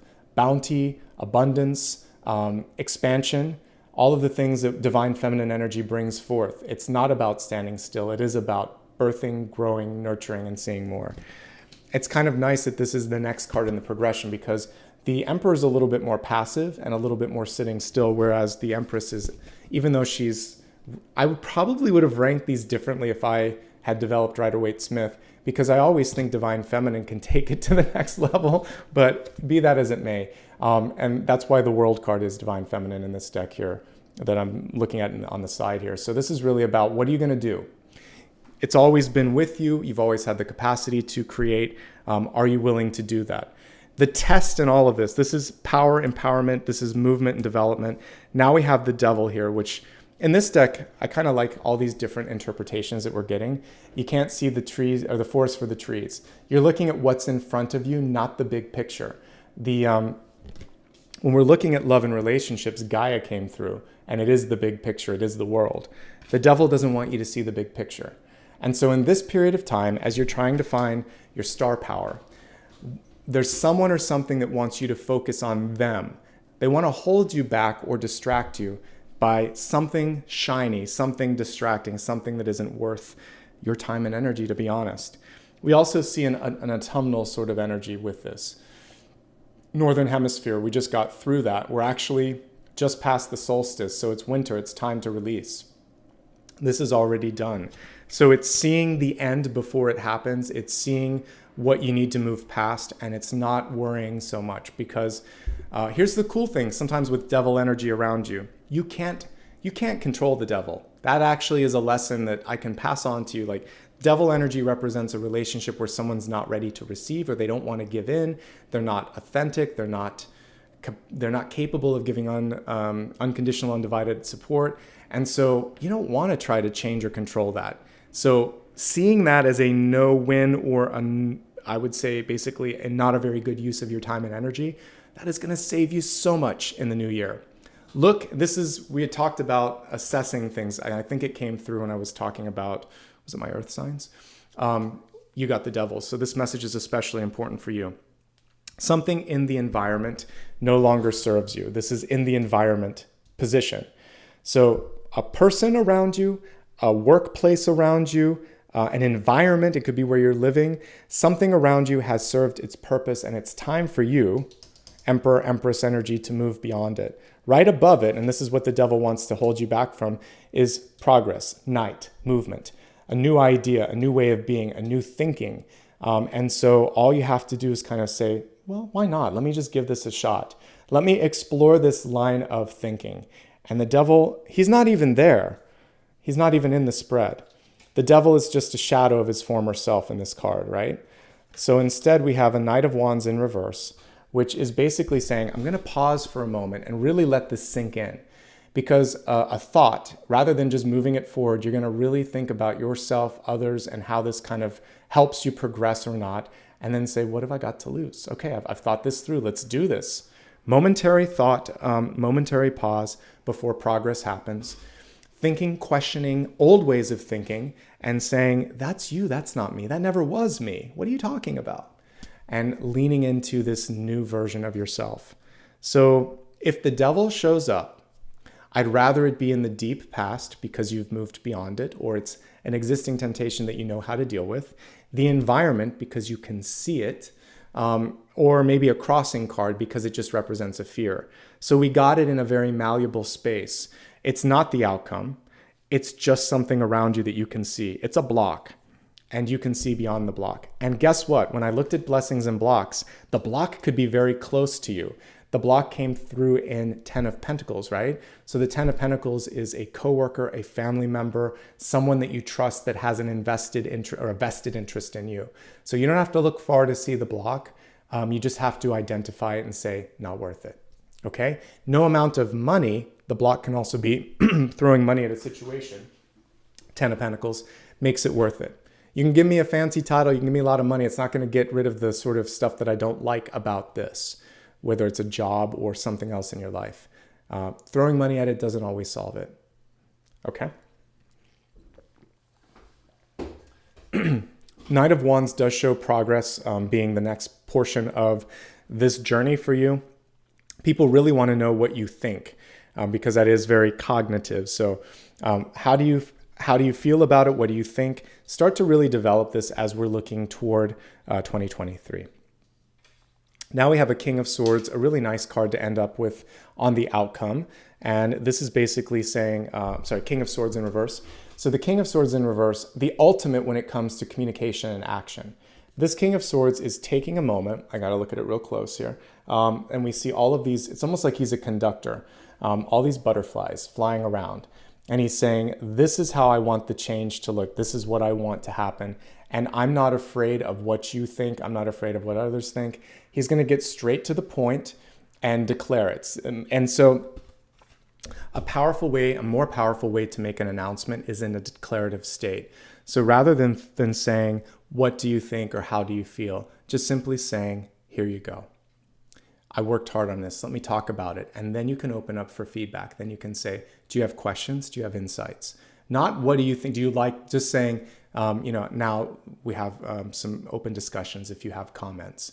Really own the conversation, lead the narrative, step forward decisive, clear, calm, and not condescending. And that is the King of Swords in his heightened state, even reverse. He's very clear, and you're not feeling nervous with that kind of leadership. The only thing we want to avoid with a King of Swords reversed or a Queen of Swords reversed would be overly critical thought about yourself, self-effacing or self-deprecating words. It's just me. No, it's me. And also trying to advance at the cost of others or at the expense of others. You should never have to say bad things about someone else to elevate your state. And we see that, unfortunately, so much in politics and celebrity and in the world at large. So if you have to tear someone down, then it's not worth it. Don't do it. Or find a way to be empathetic and say, this is disconcerting behavior. I wonder if something else is going on because it doesn't make any sense. And that's kind of the elevated way to do it. Okay, so let's go ahead and turn this down and take a look at, actually we're gonna do the expanded forecast. So I'll identify that really quickly. So in the expanded forecast, we're going to be looking at health, wealth, love, and destiny. The first thing that I'm looking at is health, and health itself, the way I'm looking at it is basically your energy and your options. So I'm going to help empower free will, but if you need to talk to a counselor, talk to a doctor, if you need financial advice, I'm not a replacement for any of that. I'm here to help you identify things that could be good or not so great in the year ahead and can affect your overall well-being. Okay. All of that being said, let's take a look at the card that came through for health. and it's a reverse one.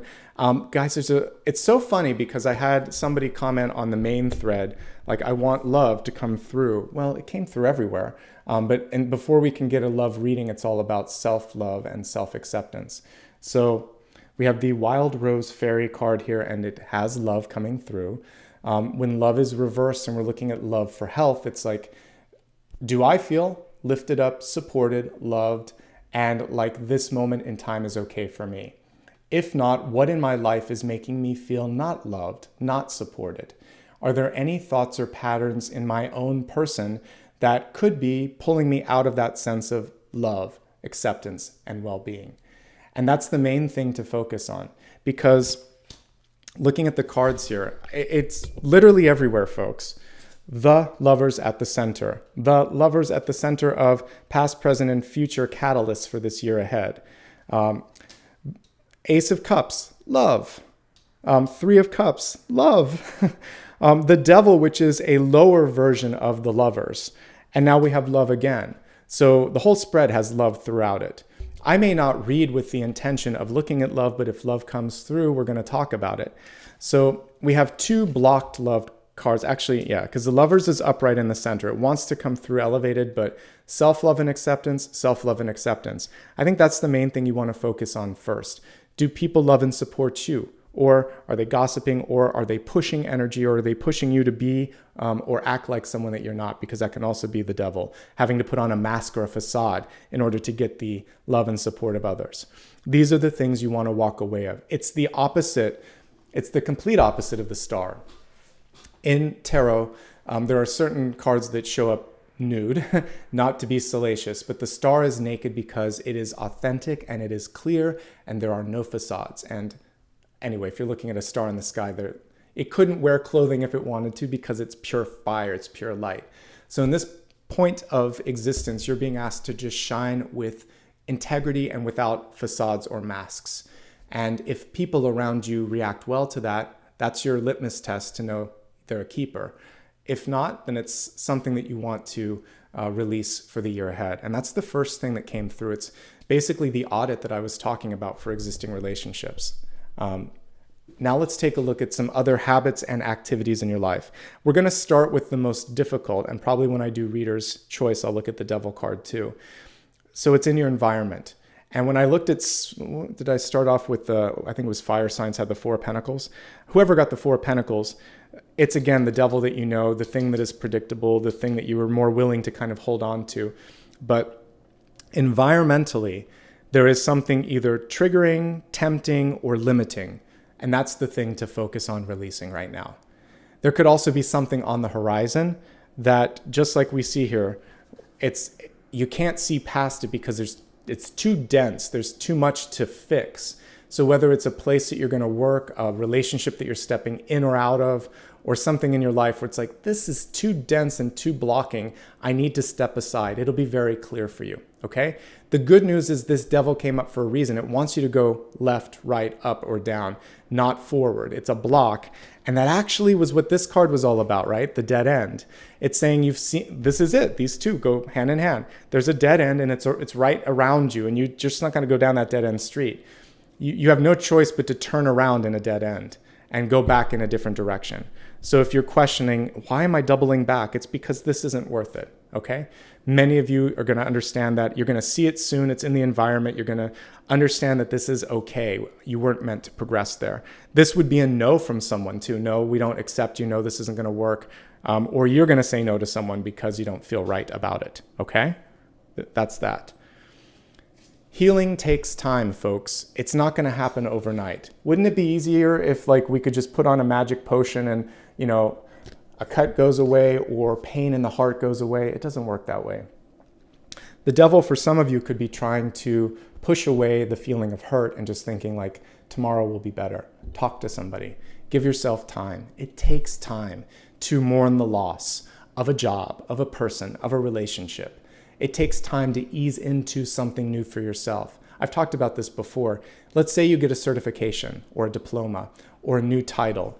You don't change from the second before you got it to the second that you just got it.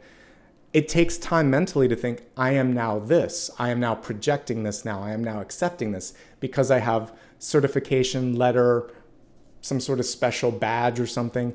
Now I'm seen as different, but I have to believe it. So getting beyond the disbelief will be something important for some of you. But move beyond the disbelief because underneath it is acceptance and love. This could be sadness, depression, grief, or loss. Work with someone. You don't have to do it alone. Emperor, Empress. Let someone hold you up for a change. I like where you're headed with your development cards here. So we only have one Pentacles card, but it's a darned good one here. Eight of Pentacles is a return on investment, and it's something where you're learning a lot. So you're learning a lot. Let's see what else I want to talk about here. When it comes to changes in your life, the King of Swords is headed in the right direction, but there's a major transformation underway. We don't have the Death card, but with all these butterflies, it had to have happened. We have it here. So this is the personification of the Death card in here. Something didn't happen, and you reached a dead end, but that was still the angel of transformation coming through to help you redirect on a different path. So don't let this lead to this. I didn't get it. I'm angry. The universe is literally giving you an ace in the crowning position. You just have to move past the block. So the biggest thing that I'm picking up on as I'm looking at everything is emotional pain or difficulty, or that's why the snow totem came through, where I felt kind of like the heaviness of the snow on the roof. Some of you are feeling that heaviness. So just moving beyond that is going to be important. We have temptation coming from, again, someone around you. Some of you may be on a path where you're working on sobriety or you're working on positivity. This can be gossip or this can be extremes. So separating yourself from people that don't support the new you is going to be really important. Again, unconditional love, not this old pattern, is what it's all about. If you have a history of heart disease, high blood pressure, cholesterol, work with a doctor on that. I am not a doctor, but that card can indicate not just pain, emotionally, but also like good heart health. And that's it, folks, for health. It's pretty manageable. Most of it is about acceptance and love at the center. All right, focusing now on wealth. We have trust the universe. So I talked today about how powerful it is for snow to be a symbol of free falling or basically surrender. As you step into, I love how we have, this is a galaxy. It's filled with stars. Such beautiful synchronicities here. So a fun fact, at the center of every galaxy is usually a supermassive black hole. And what we're seeing here is that moment where light jettisons out of that. Sometimes there can also be a star that just escapes the sort of like gravity of a black hole. And so for some of you, you're escaping the gravity of something that wasn't worth your time and energy. And so you're going to get to jettison out on a new path. And I think that's the message here because of the Devil card. So you're seeing that. You're recognizing what Spirit said. Death, transformation, dead end. This isn't it. Move in another path. Butterflies. Pausing, changing, moving in a different direction. Chrysalis, and then wings of freedom. And so you're getting a chance to go in a different path. So when it comes to wealth, trust that a block, a quote-unquote failure, a mishap, it's actually going to help you avoid the black hole that was there. And that's what I'm getting with this, because that's what we see here is a gamma ray coming out of a galaxy. And then we also see the galactic arms. So, we're kind of further out in the arms of the Milky Way. And you can only see like one of the arms in the sky when we do stargazing. If you're not in a city like I am, you can kind of see that. But that doesn't mean that there aren't more stars and there are more opportunities and there isn't more to explore. We're jumping ahead, but the whole purpose, the next card here is Gaia, expansion. And this card is about not seeing the forest for the trees. So there's something that blocked you with respect to wealth, career, personal development. There's something bigger that's awaiting you. One door shut, another opened. I just talked about this with one of the signs that I read for. So keep your eye on that and stay open. Now let's take a look at the cards and see what messages are coming through with respect to worth and wealth. First of all, you've got something amazing. Someone around you didn't recognize it. I recognize it through the cards, and I hope you do too. Someone around you, it's time to move away from, perhaps for many of you, this is just the end of a cycle. you're ready to retire. You just got out of a relationship or a divorce. You need to leave something or someone. But there's beautiful stuff on the horizon here, and you have to trust that there's another opening here as well. Empowerment is key. I see a future sort of relationship for many of you that is going to be matching your energy. So this is you, this is who you're calling in. So a little bit of work needs to be done on self, on feeling like I can do this, I am worth this, I'm ready to step into the new me. But otherwise, then I see you attracting that kind of energy. The interesting thing already is it wants to come through. Lovers, Three of Cups, Ace of Cups. So strong, so powerful. These three stuck together. Lovers, Three of Swords, Eight of Pentacles. A little bit of work, a little bit of learning to happen here. But once you do that, this is you. And this is you declaring that and receiving that and accepting that. The block is in the environment. The block is in self. But if you can get past that, you'll be okay. Some of you want to go into your own business, or you need more of a say in what it is that you do, and I support that. Many of you are following your heart or being more creative. I support that as well. Some of you have something to say, something to prove, something to express. Your words, your actions are very attractive. It's not just about writing. These two cards can be connected to that, but it's also about walking the walk, talking the talk, and leading an inspirational life, and that's the King of Swords in reverse. Speak up for what you need, what you don't like. You have a good chance of getting it. We have two kings and a queen here. So there's a very good chance of accomplishing what you set out to do. And your final card is a king. So two kings basically for near future and outcome. So you can do this. You can get this. There could be someone who is challenged by you, two kings. But you're strong. You can do this as well. And that's basically what I see here. It's all headed in the right direction. Recovery, acceptance, change through actions, release of something that doesn't serve you, and development as a result of that. If you just retired, there's a lot to live for. There's a lot to do. And it's just a matter of seeing yourself beyond the limits of what you did before. If you're looking for a job, you might have to look outside of or repackage up your skills like that old career, that old sort of package. There's more to the universe here, and there's more to you than you may have imagined here. Okay, I've talked that one to the ground. Let's now look at love and relationships. We have the Earth coming through here, Gaia, but it's also the World card in Tarot. Let me read it quickly, and then I'll pull it up to the camera. Be mindful of the planet, come back to Earth, stay grounded. So this is really about not losing your focus as much as it is anything. The card in upright would basically be showing like, I am ready for expansion. I am a part of something bigger. And I want to find environments, opportunities, and activities that basically embrace and support that same approach. Okay?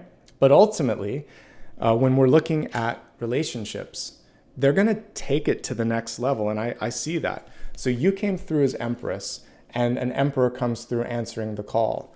So that's good. That's saying like attracts like. The Empress was reversed, so there is a little bit of a need for validation, a need for a little bit more. But once you get that, then let's turn her upright so that you are equals. And I do see kings and queens are equal. We don't really need to look at, unless there's just one card, then I can read the rank. But if I get two, I see them as cosmic equals.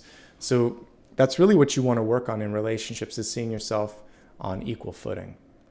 Staying grounded, not losing your perspective, your temper, etc. Let me take a drink, and then we'll take a look at the three different levels of relationships. Those in a relationship, those looking for love, and those single but happy.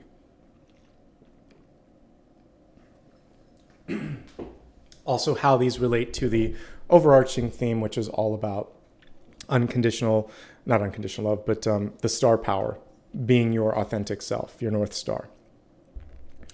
The fact that I got a North Star as this sort of special topic would lend me to also deduce that today we'll be looking at like deep karmic relationships. So many of you have had many past lives together, and that's what complicates things in existing relationships.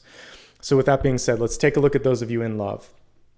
Let me be clear. There's two narratives here. There's one of healing and there's one of separation. I'll take the tougher of the two, and then we'll work on the healing one because that's a lot of fun. But for those of you that are ready to move on, it's okay. It's time. This shows that, you've been through it. You've had that sort of final straw. And what I talked about earlier is the reason that you're really ready to move beyond it is the devil represents an impasse. These two cards are one and the same here. The dead end, the forest, and we see it here. Like the person, there's no clearing, there's no path. So if the partner is at a stagnation, at a standstill, then that's all you need. If they don't want to invest, you don't need to invest anymore either. You can't make them feel or do something that they don't want to feel or do. That's not your job. You're not their teacher. We have a very motherly, fatherly energy coming through here. So for some of you, you've slipped into this parental role with them, and that's not what this is about. It's about unconditional love in this moment in time. And I think the sooner you can realize and embrace that, the better. As we take a look at what's maybe led up to this, I do think one of the interesting things here is a power struggle. And for many of you, it may be that the other person wants their way all the time. It's like my way or the highway, and that's exhausting. So all that's necessary next for you in this narrative is to think to yourself, what do I want? And when do I want to say this? How do I want to do this? Because it feels like a decision has been made. Can you work through it? Possibly.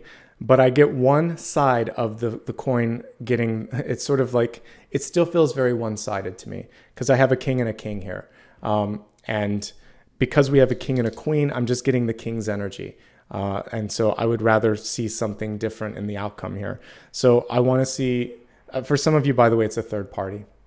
And so you can't overcome the energy of a third party. It could be another love interest. It could be a family member. It could be society pressing in and getting between the two of you. And that's the devil that you can't change.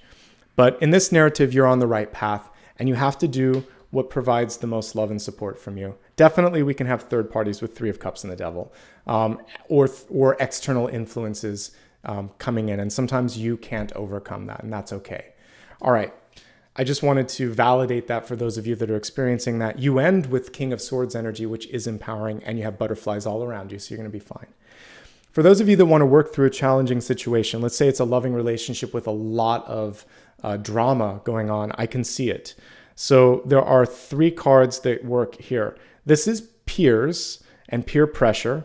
This is something around you that you can't control, a loss, some sort of activity, a bad actor, basically someone doing something that they shouldn't.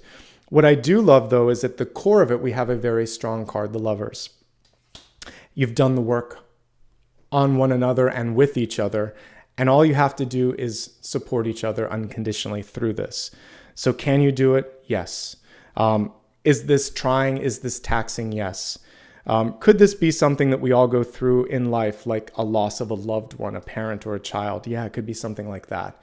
And in that case, that's when you really want to lean on one another and say, this hurts. And you say, I know. And this is about receiving the pain of the other and saying, but I'm supporting you and I'm going through it with you. You're not alone in this. Sometimes I like to talk about, there's this movie, What Dreams May Come.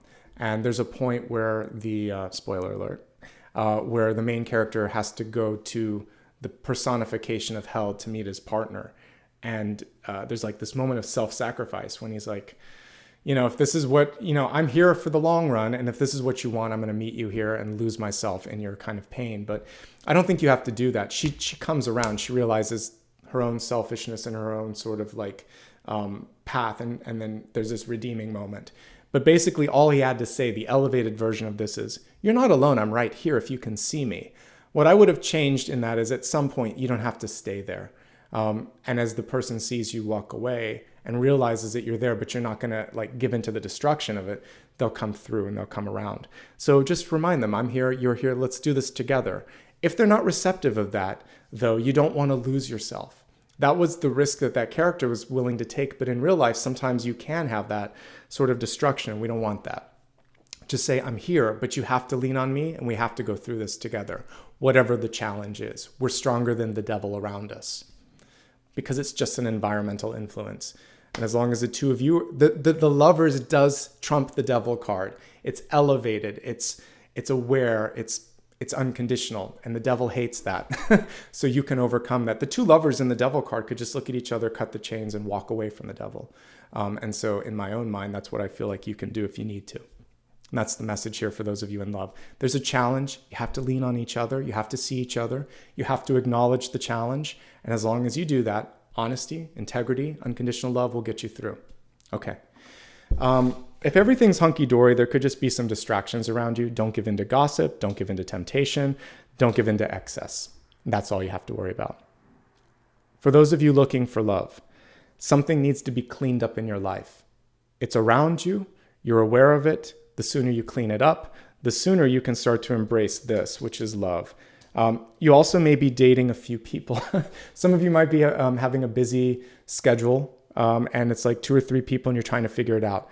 Make a decision. Let other people know that 3 of Cups is what it's natural if you're dating. Like you get to sort of see what's out there. But at some point, if you feel strongly, move towards that and say no to the others so that you can avoid having to juggle things, because that's not an ideal situation. If people are pressuring you, just say, I'm happy. I love myself. I love my life. And I'm ready to receive a partner when they're ready too. I'm not rushing it. So take your time. Let people know where you stand, whether it's dating multiple people or like, get off my back, I'm fine. It doesn't matter. You always hold the key to your success. Some of you may be on a rebound. Take it easy. Don't rush into commitment before you've healed yourself. I think the most important thing right now could just be having fun with friends. I saw the snowball fight. So for many of you, that's all that it takes, is just having some fun, hanging out, one step at a time, easing towards that Ace of Cups, okay? It will happen when you're ready. When you're ready, King of Swords coming through reversed, you stating your intentions. One thing that you don't want to pull in is a lesson from the past. Karmic energy with the star, as we talked about. This could be an unfinished lesson, and it's about control. It's about honesty. It's about integrity. So really putting those into your to-do list and your intentions for the new year will help you move beyond that. You could also be pulling into Capricorn if we look at it at its most elevated state, in which case I see a pretty evenly met energy. There's still some control issues that come through because these are king and queen, and this is the devil, and the queen is reversed. So still a little tug of war, and I still get that energy. But otherwise, I think you'll have some fun with the Capricorn. Just work on that sort of like power and feeling like you are empowered. Let me see if there's anything else that I want to touch upon. I think that's everything for those looking for love.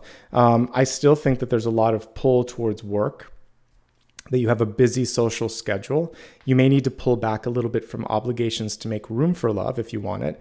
But other than that, that's my reality check.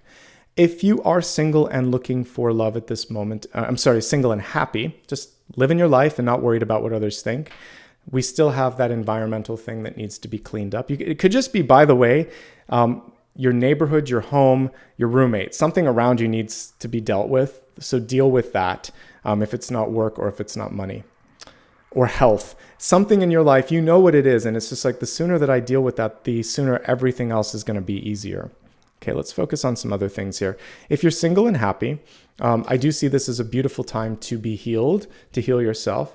I think that you still have this ability to lead a group really nicely, because the Emperor and the love, this is you as a leader. This is people around you being drawn to what you do. And this is everyone kind of marching forth, and it's good press and it's good feedback. So feels pretty good. Some of you are afraid of failure or are on a rebound, but I do feel like you're very capable in this moment in time. Be honest and say what works and what doesn't. The sooner you deal with this, many of you are like the canary in the coal mine. You're sensing a problem before others do. Speak out, take action. That's going to be important.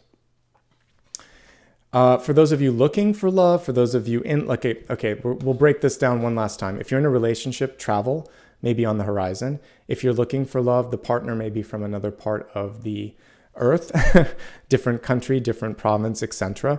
And for those of you that are single and happy, there is this moment of expansion that's coming through where you're going to start, your world's getting bigger, not smaller. And we saw that here even with development and wealth. All right, and now finally and most importantly, as we're taking a look at your destiny card here, we have serious star blessings, and it says, yeah, proceed, be seen, push through. This is your North Star moment, folks. And all of those things are important. So the first one, affirmation, yes.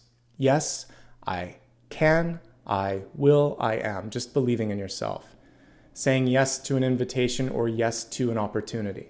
Proceeding. okay, here it is. Here's my ace. Now I'm going to follow through on that ace each and every day. Visibility. I talked about the fact that it has no close, typically the star card, but this one doesn't matter because we're looking at an actual star. By the way, Sirius is a very big star too. So there's a reason that they chose that one. But being seen is going to be important. For some of you, the devil is wanting to kind of recede or go back into your shell. But that was the past. We had, for your triple catalyst, the cave being the past. And that's not where you're at anymore. So this is about being seen. And then, of course, pushing through. I mentioned that some of you are avoiding a black hole moment. You're going to go into a new trajectory. Because you're a star, you can also pull in new things into your life. A star can pull in a new moon, a new planet, create a new system around it. So for many of you, it's just understanding that because you're brilliant, because you have this capacity to pull things in, you can start from scratch if you need to. Okay? And in the beginning of anything, it's always foggy and dusty. The birth of a new solar system, it takes time for it all to clear. So don't expect everything to happen right overnight. It takes a little bit of time. Okay, let's take a look together. We're going to move on to the reader's and the viewer's choice. I like to save it for this portion, as I said earlier. So let me turn the camera down. Let's look at these cards and let's see what we can do together here. So I'm going to take the energy of limitation, the devil card. Let me pull a few other things that you can focus on. And actually, I need to do the big idea, but I'll do it afterwards because we're already into this. Okay, so start a not a Q&A, but a poll. All right, so let's look at a few options here. All right, so healing is the first thing that I see. Healing and rebounding. Okay. The next thing is power struggles. Tug of war when it comes to those sorts of things. And then we also have visibility. So like for some of you, this could be like moving past the fear, but moving past fear of being seen. Okay, that's enough for you guys to vote on. While you're doing that, I'm going to take a look at limitations. Why did the devil come through? What can you do to avoid the energy of limitation? So clarifying the devil energy. The Four of Cups. Okay, let's talk about the Four of Cups. All right, so this is a very unusual Four of Cups. It came through reverse, but I'll pull it up close. We see 2 up and 2 down in this Four of Cups. With the Four of Cups, there's always a couple of messages. In this one, actually, the 2 cups upright represents a partnership that is unexpected. That's nicely aligned with the typical, oh wow, it's actually the first card that came through. So here's your Four of Cups. Traditionally, we would have an ace behind his ears. And in this one, we have a partnership beside him. You can rearrange these cups however you'd like. But basically, it's saying there's something that is unseen. Traditionally, an opportunity.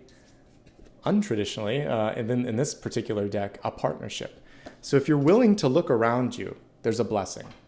The devil doesn't want you to see the blessing. That's kind of what I thought it was earlier based on the forest. And I understand why they chose the 2 cups upright because, again, well, it fits nicely with this narrative. This is a lower version of the Lovers.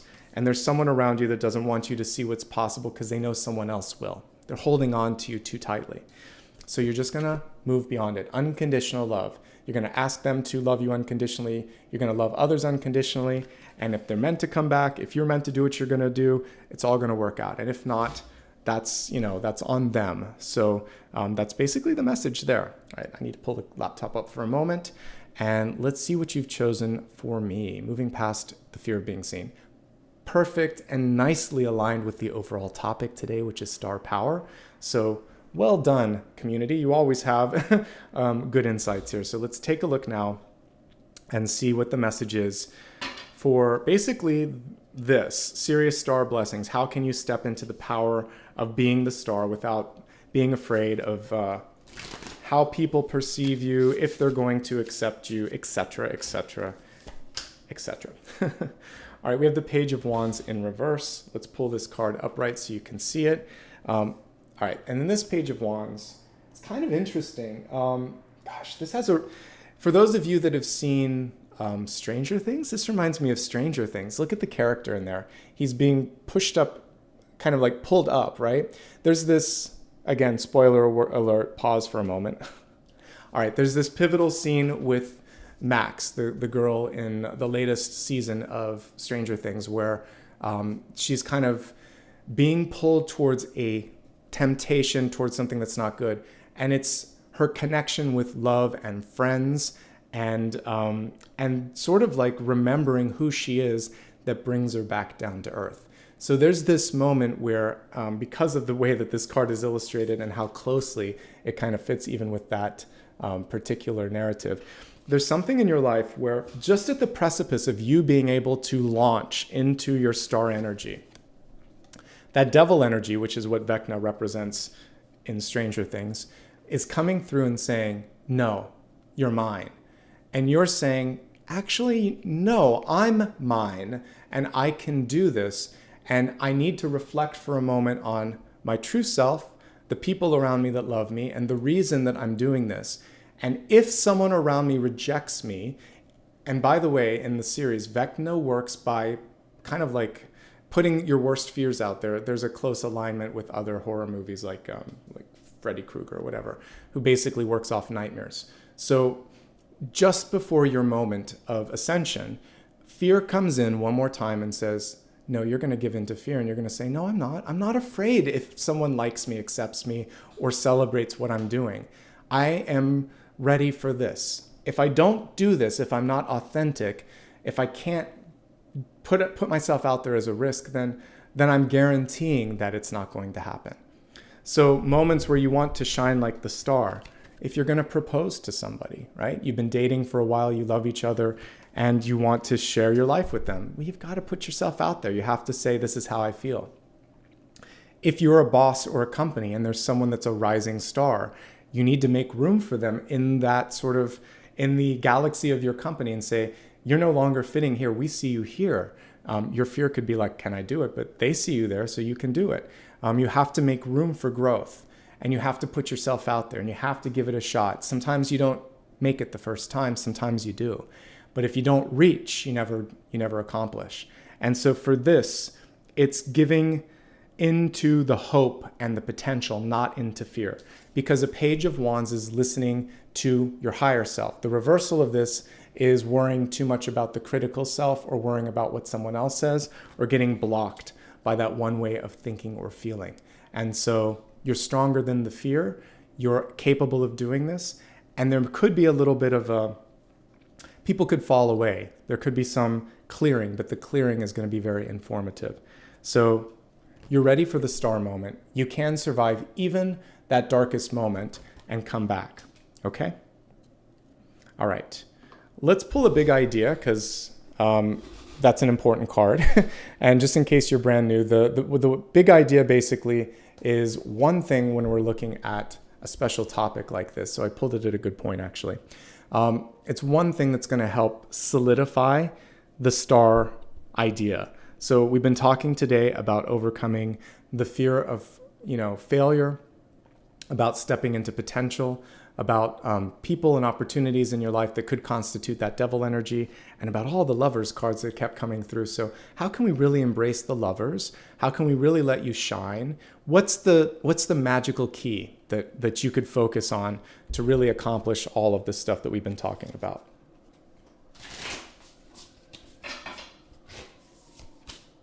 Five of Wands, everybody's favorite. All right, so the Five of Wands is basically saying, never be afraid to do the work. Never give up, even when it feels like you're not making progress. Remember the snowflake that we talked about earlier. It's kind of cool. There's a little star at the top here that this is all kind of anchoring itself to, or lassoing itself around. Five of Wands requires a couple of things: good leadership, motivation, and collaborating and cooperating, not competing. Typically, there's an excess or a lack of kind of constructive work that's going on. People are trying to be the loudest one in the room. Just do your thing. Believe in it. Work hard. Get organized. and get motivated. And if there's too much competition or too much noise around you, for some of you, that's because you need to find a place where that's not the environment. In corporations, you can kind of see historically where sometimes there are leaders and they just try to have that fierce competition. Sometimes they get ousted. Sometimes people burn out. It's typically not a fun environment to be in when there's that sort of dictatorial energy and this win or lose energy. It's got to be sort of like we're on the same team and I respect you. I need something for you, but I respect you and I think we can do this. And I challenge you to do better because we're all putting our signature to this. That's a good leader versus do this or you're fired, or that team's better than you stink. That's not motivational. And sometimes with the Five of Wands, we're just doing work for the sake of work. So really make sure that the work that you're doing as you enter into this new year, because this reading is super powerful. I'm glad I did it today with all of you, but it's taking us into the New Year, folks. So you have to feel like it's worth it. Whatever you're embarking on over the next 7 days, it really needs to be not just for the sake of doing it. There needs to be a North Star, a higher purpose. And you alone set that North Star into rotation and into being. So today, not on New Year's Eve or New Year's Day, focus on what am I about? What are you about? What are you trying to do? What do you stand for? What are you doing to make it happen? Because the universe is very ready, as we saw here with the Lovers at the center and just about everywhere else in the spread. It's very ready to show up for your highest good. And it's just a matter of you leaning into that, believing that, and embracing that. Okay? This was a magical reading today, folks. I expected nothing less, but it's been a year, right? It's been a year of ups and downs. It's been 2 or 3 years of ups and downs. And I really do feel like, based on this, that it is an end for many of you of this feeling of being at a dead end. That is the fear that this card, if I can pull it up right, this is what the universe wants to make you believe. You're in this forest, it's dark, you're stuck. This is what you know to be true. No, it's not. No, I am the source. I am the one that can bring this forth. I trust in my ability to create. And it all begins with unconditional love. And if I'm not receiving it, then I'm not accepting this anymore. I'm done with this path. It all boils down to love today. Even though it isn't the topic, it's, do I love who I am? Do I love what I'm doing? Do people around me love and support me unconditionally? Or do they put conditions on that? And am I sick of that? All of these things will then either help lift you up to be the star that you are, or they're going to pull you down and delay the inevitable star energy that wants to come through. We want to get there faster together. So that's my sort of summation of that. We have a couple of other elements that we're going to look at today before we wrap up. We're going to meditate together on the star energy. Then we're going to look at a final card after I play a singing bowl. And that final card can be something that I didn't have a chance to touch upon. So if there's a relationship, a decision, a question, hold it, meditate on it, and then silently wait for me to pull the card here at the end, and you'll get one last card. Before we do all of that, please hit the like button, subscribe, share this with somebody today. You can follow me on social media. I'll put a recap of this up on all the social media later. I didn't have a chance this morning because I got a late start, and I was like, that's okay. Sleep is important. But yeah, please do follow me across social media and share this. You can tweet it or share it to the Facebook timeline, whatever you want to do. And please let people know that you enjoyed it. It helps.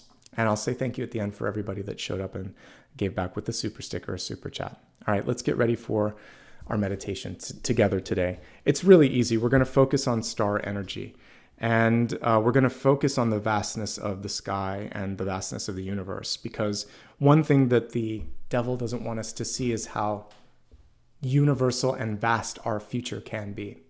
Close your eyes with me, if you will. Take a slow and deep breath. Just relax. You don't even have to make this big sigh. Just kind of start taking deep, intentional breaths, becoming aware of your mind, of your body.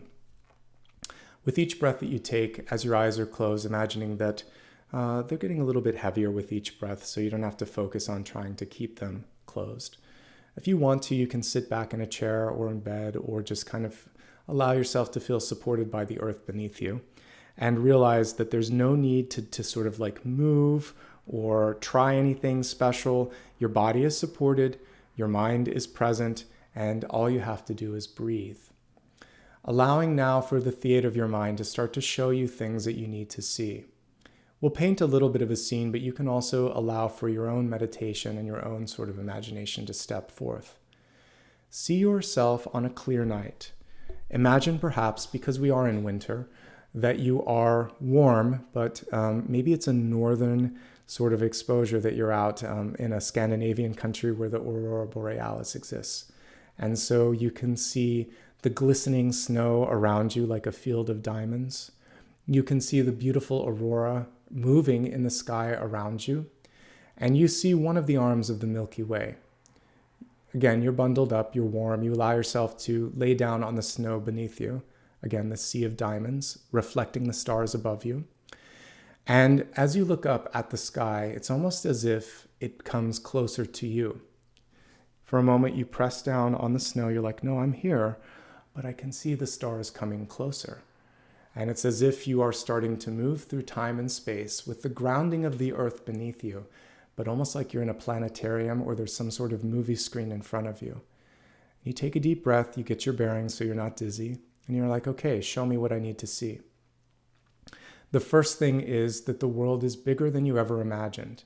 We look up at the sky, we look up at the world around us, and we think, yeah, it's a big world, but it's actually much bigger than we ever imagined, and it's expanding by the millisecond. Every breath we take, the universe just got bigger. It just got bigger. And our lives sometimes feel like, one little thing can break it apart, but it's not going to. You're a part of something so much bigger than that. As you start to see the theater of stars around you move, one comes into focus, one that you've never seen before. And this represents your higher self. It's bright, it's beautiful, it's whatever color you want it to be. It can be multicolored, I don't care. This is you, and you're going to come through differently, just like the snowflakes. Imagine what your world would look like if you could paint each and every stroke, if you could control each and everything. As you connect to this North Star for you, there's an acknowledgement that there's a part of you that can create the necessary path to make your dreams come true. Feel that this star is so close now. It's bigger than the moon or sun would ever look. It's basically the entirety of the sky. So you are meeting your higher self. You are meeting your North Star.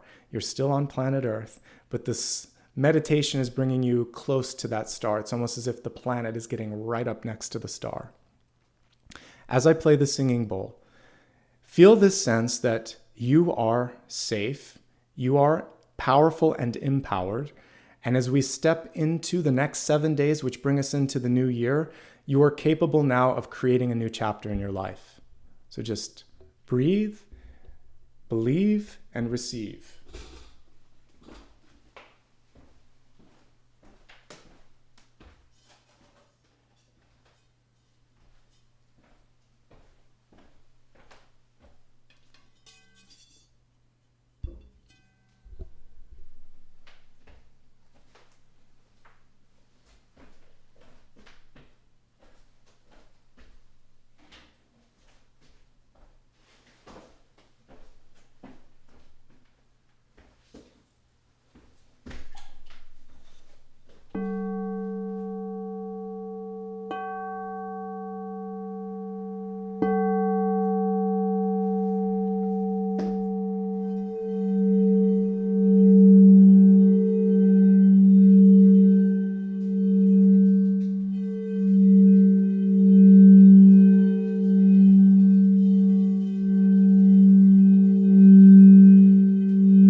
Take a few moments now and imagine you could almost hug that star before it starts to go back into the sky. And as it gently moves backwards, you start to see a somewhat familiar setting. You can recognize the constellations, but you keep your eye on that star. And there's this beautiful ray of light that's connecting you to that version of yourself out there that is limitless, without limits, we should say, without age, but has all of this wisdom and light and power. So see yourself capable, ready, and focus on that as we take a look here at the final card for today. So take a couple of deep breaths, come back into your body, think about what it is that you want me to look at. Let me put the singing bowl away and I'm going to take a look at that question.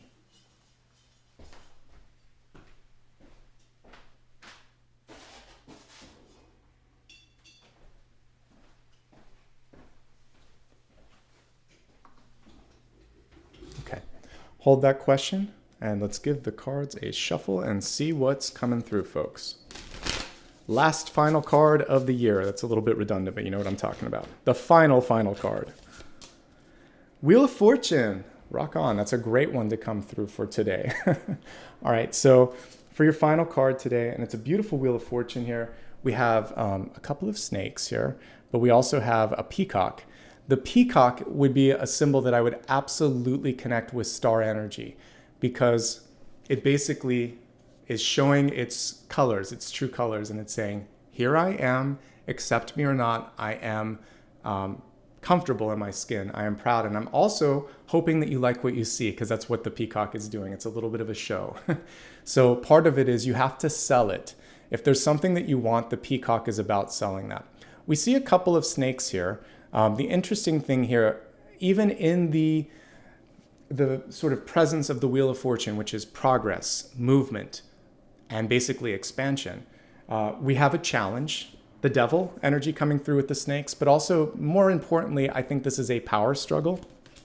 We had two emperors, an emperor and the empress, so a king and a queen.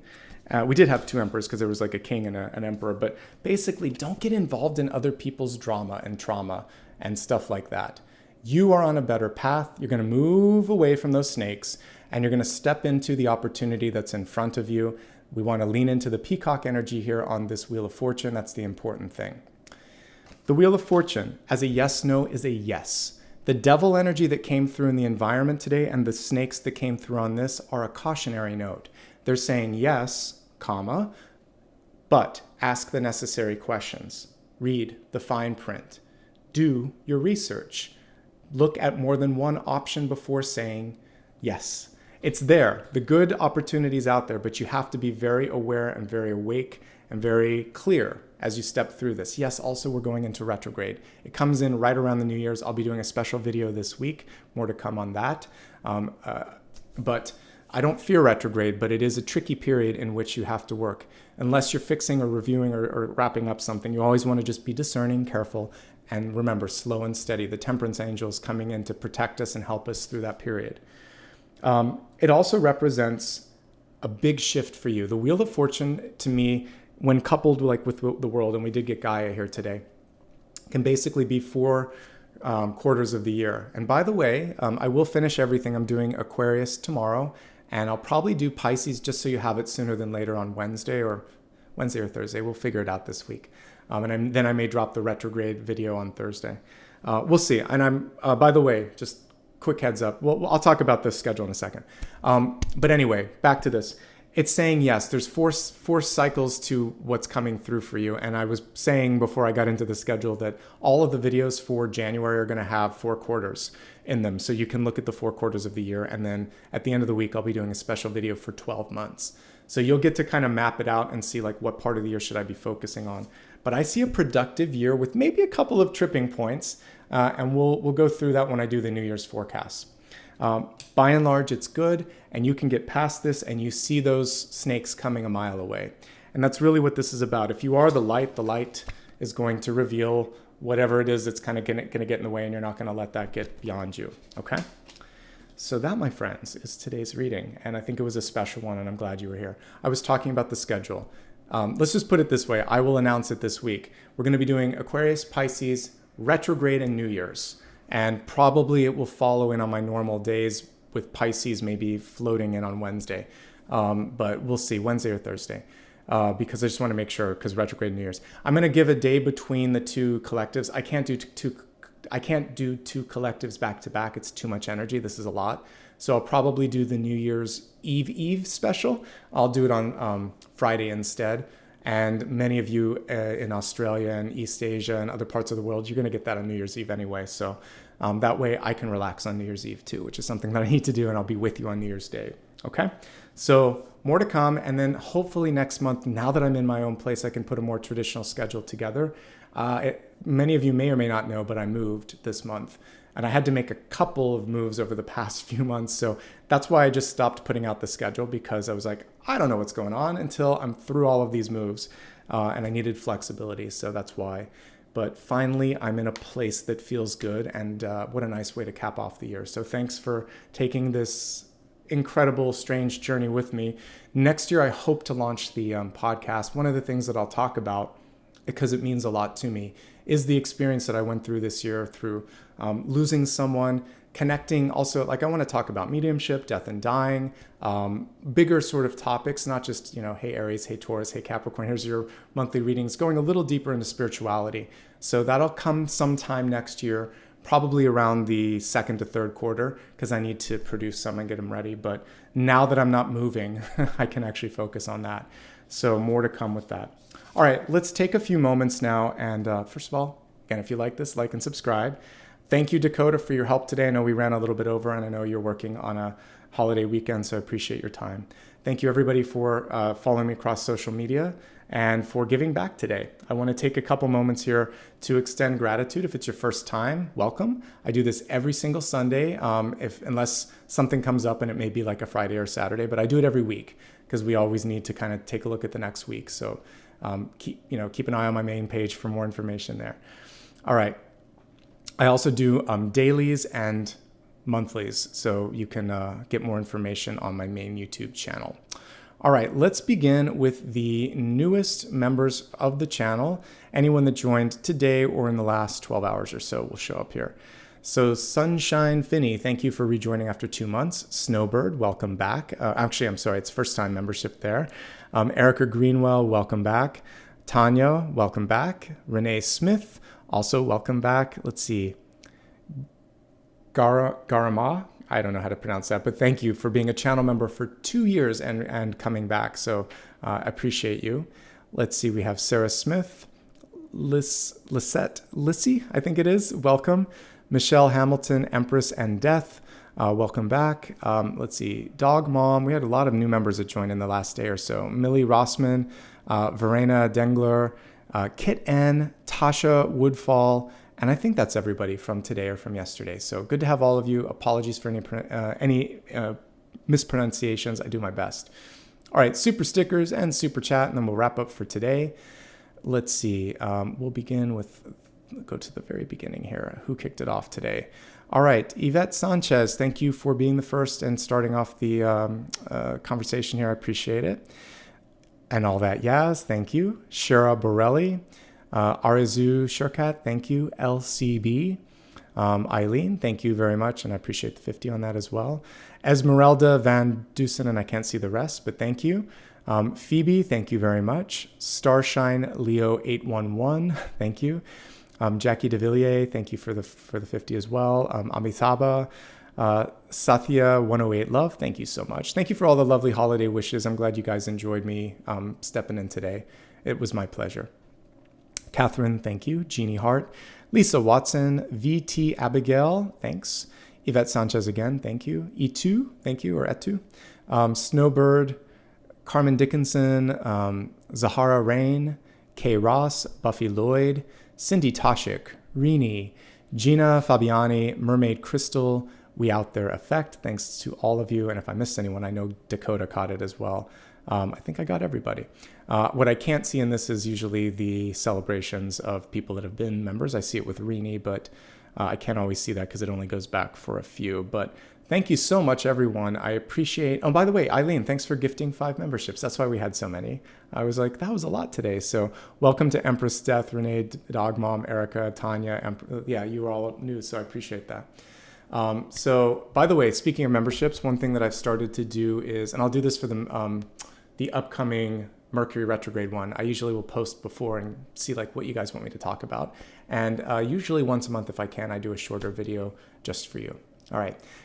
Take care, everyone. Happy holiday, whatever holiday you celebrate. And if you don't celebrate any holiday, Happy New Year. I'll see you again throughout this week and on the weekend. Take care of yourselves. Be well. And let's see if we can bring Apollo up. Everybody, go for a walk. Step up and say hi to everybody. He's like, Dad, I was sleeping in the background. So lots of love from Apollo and I, wishing you everything that you wish for on the new year. Thanks, guys. Take care of yourselves and have a great one. Bye-bye.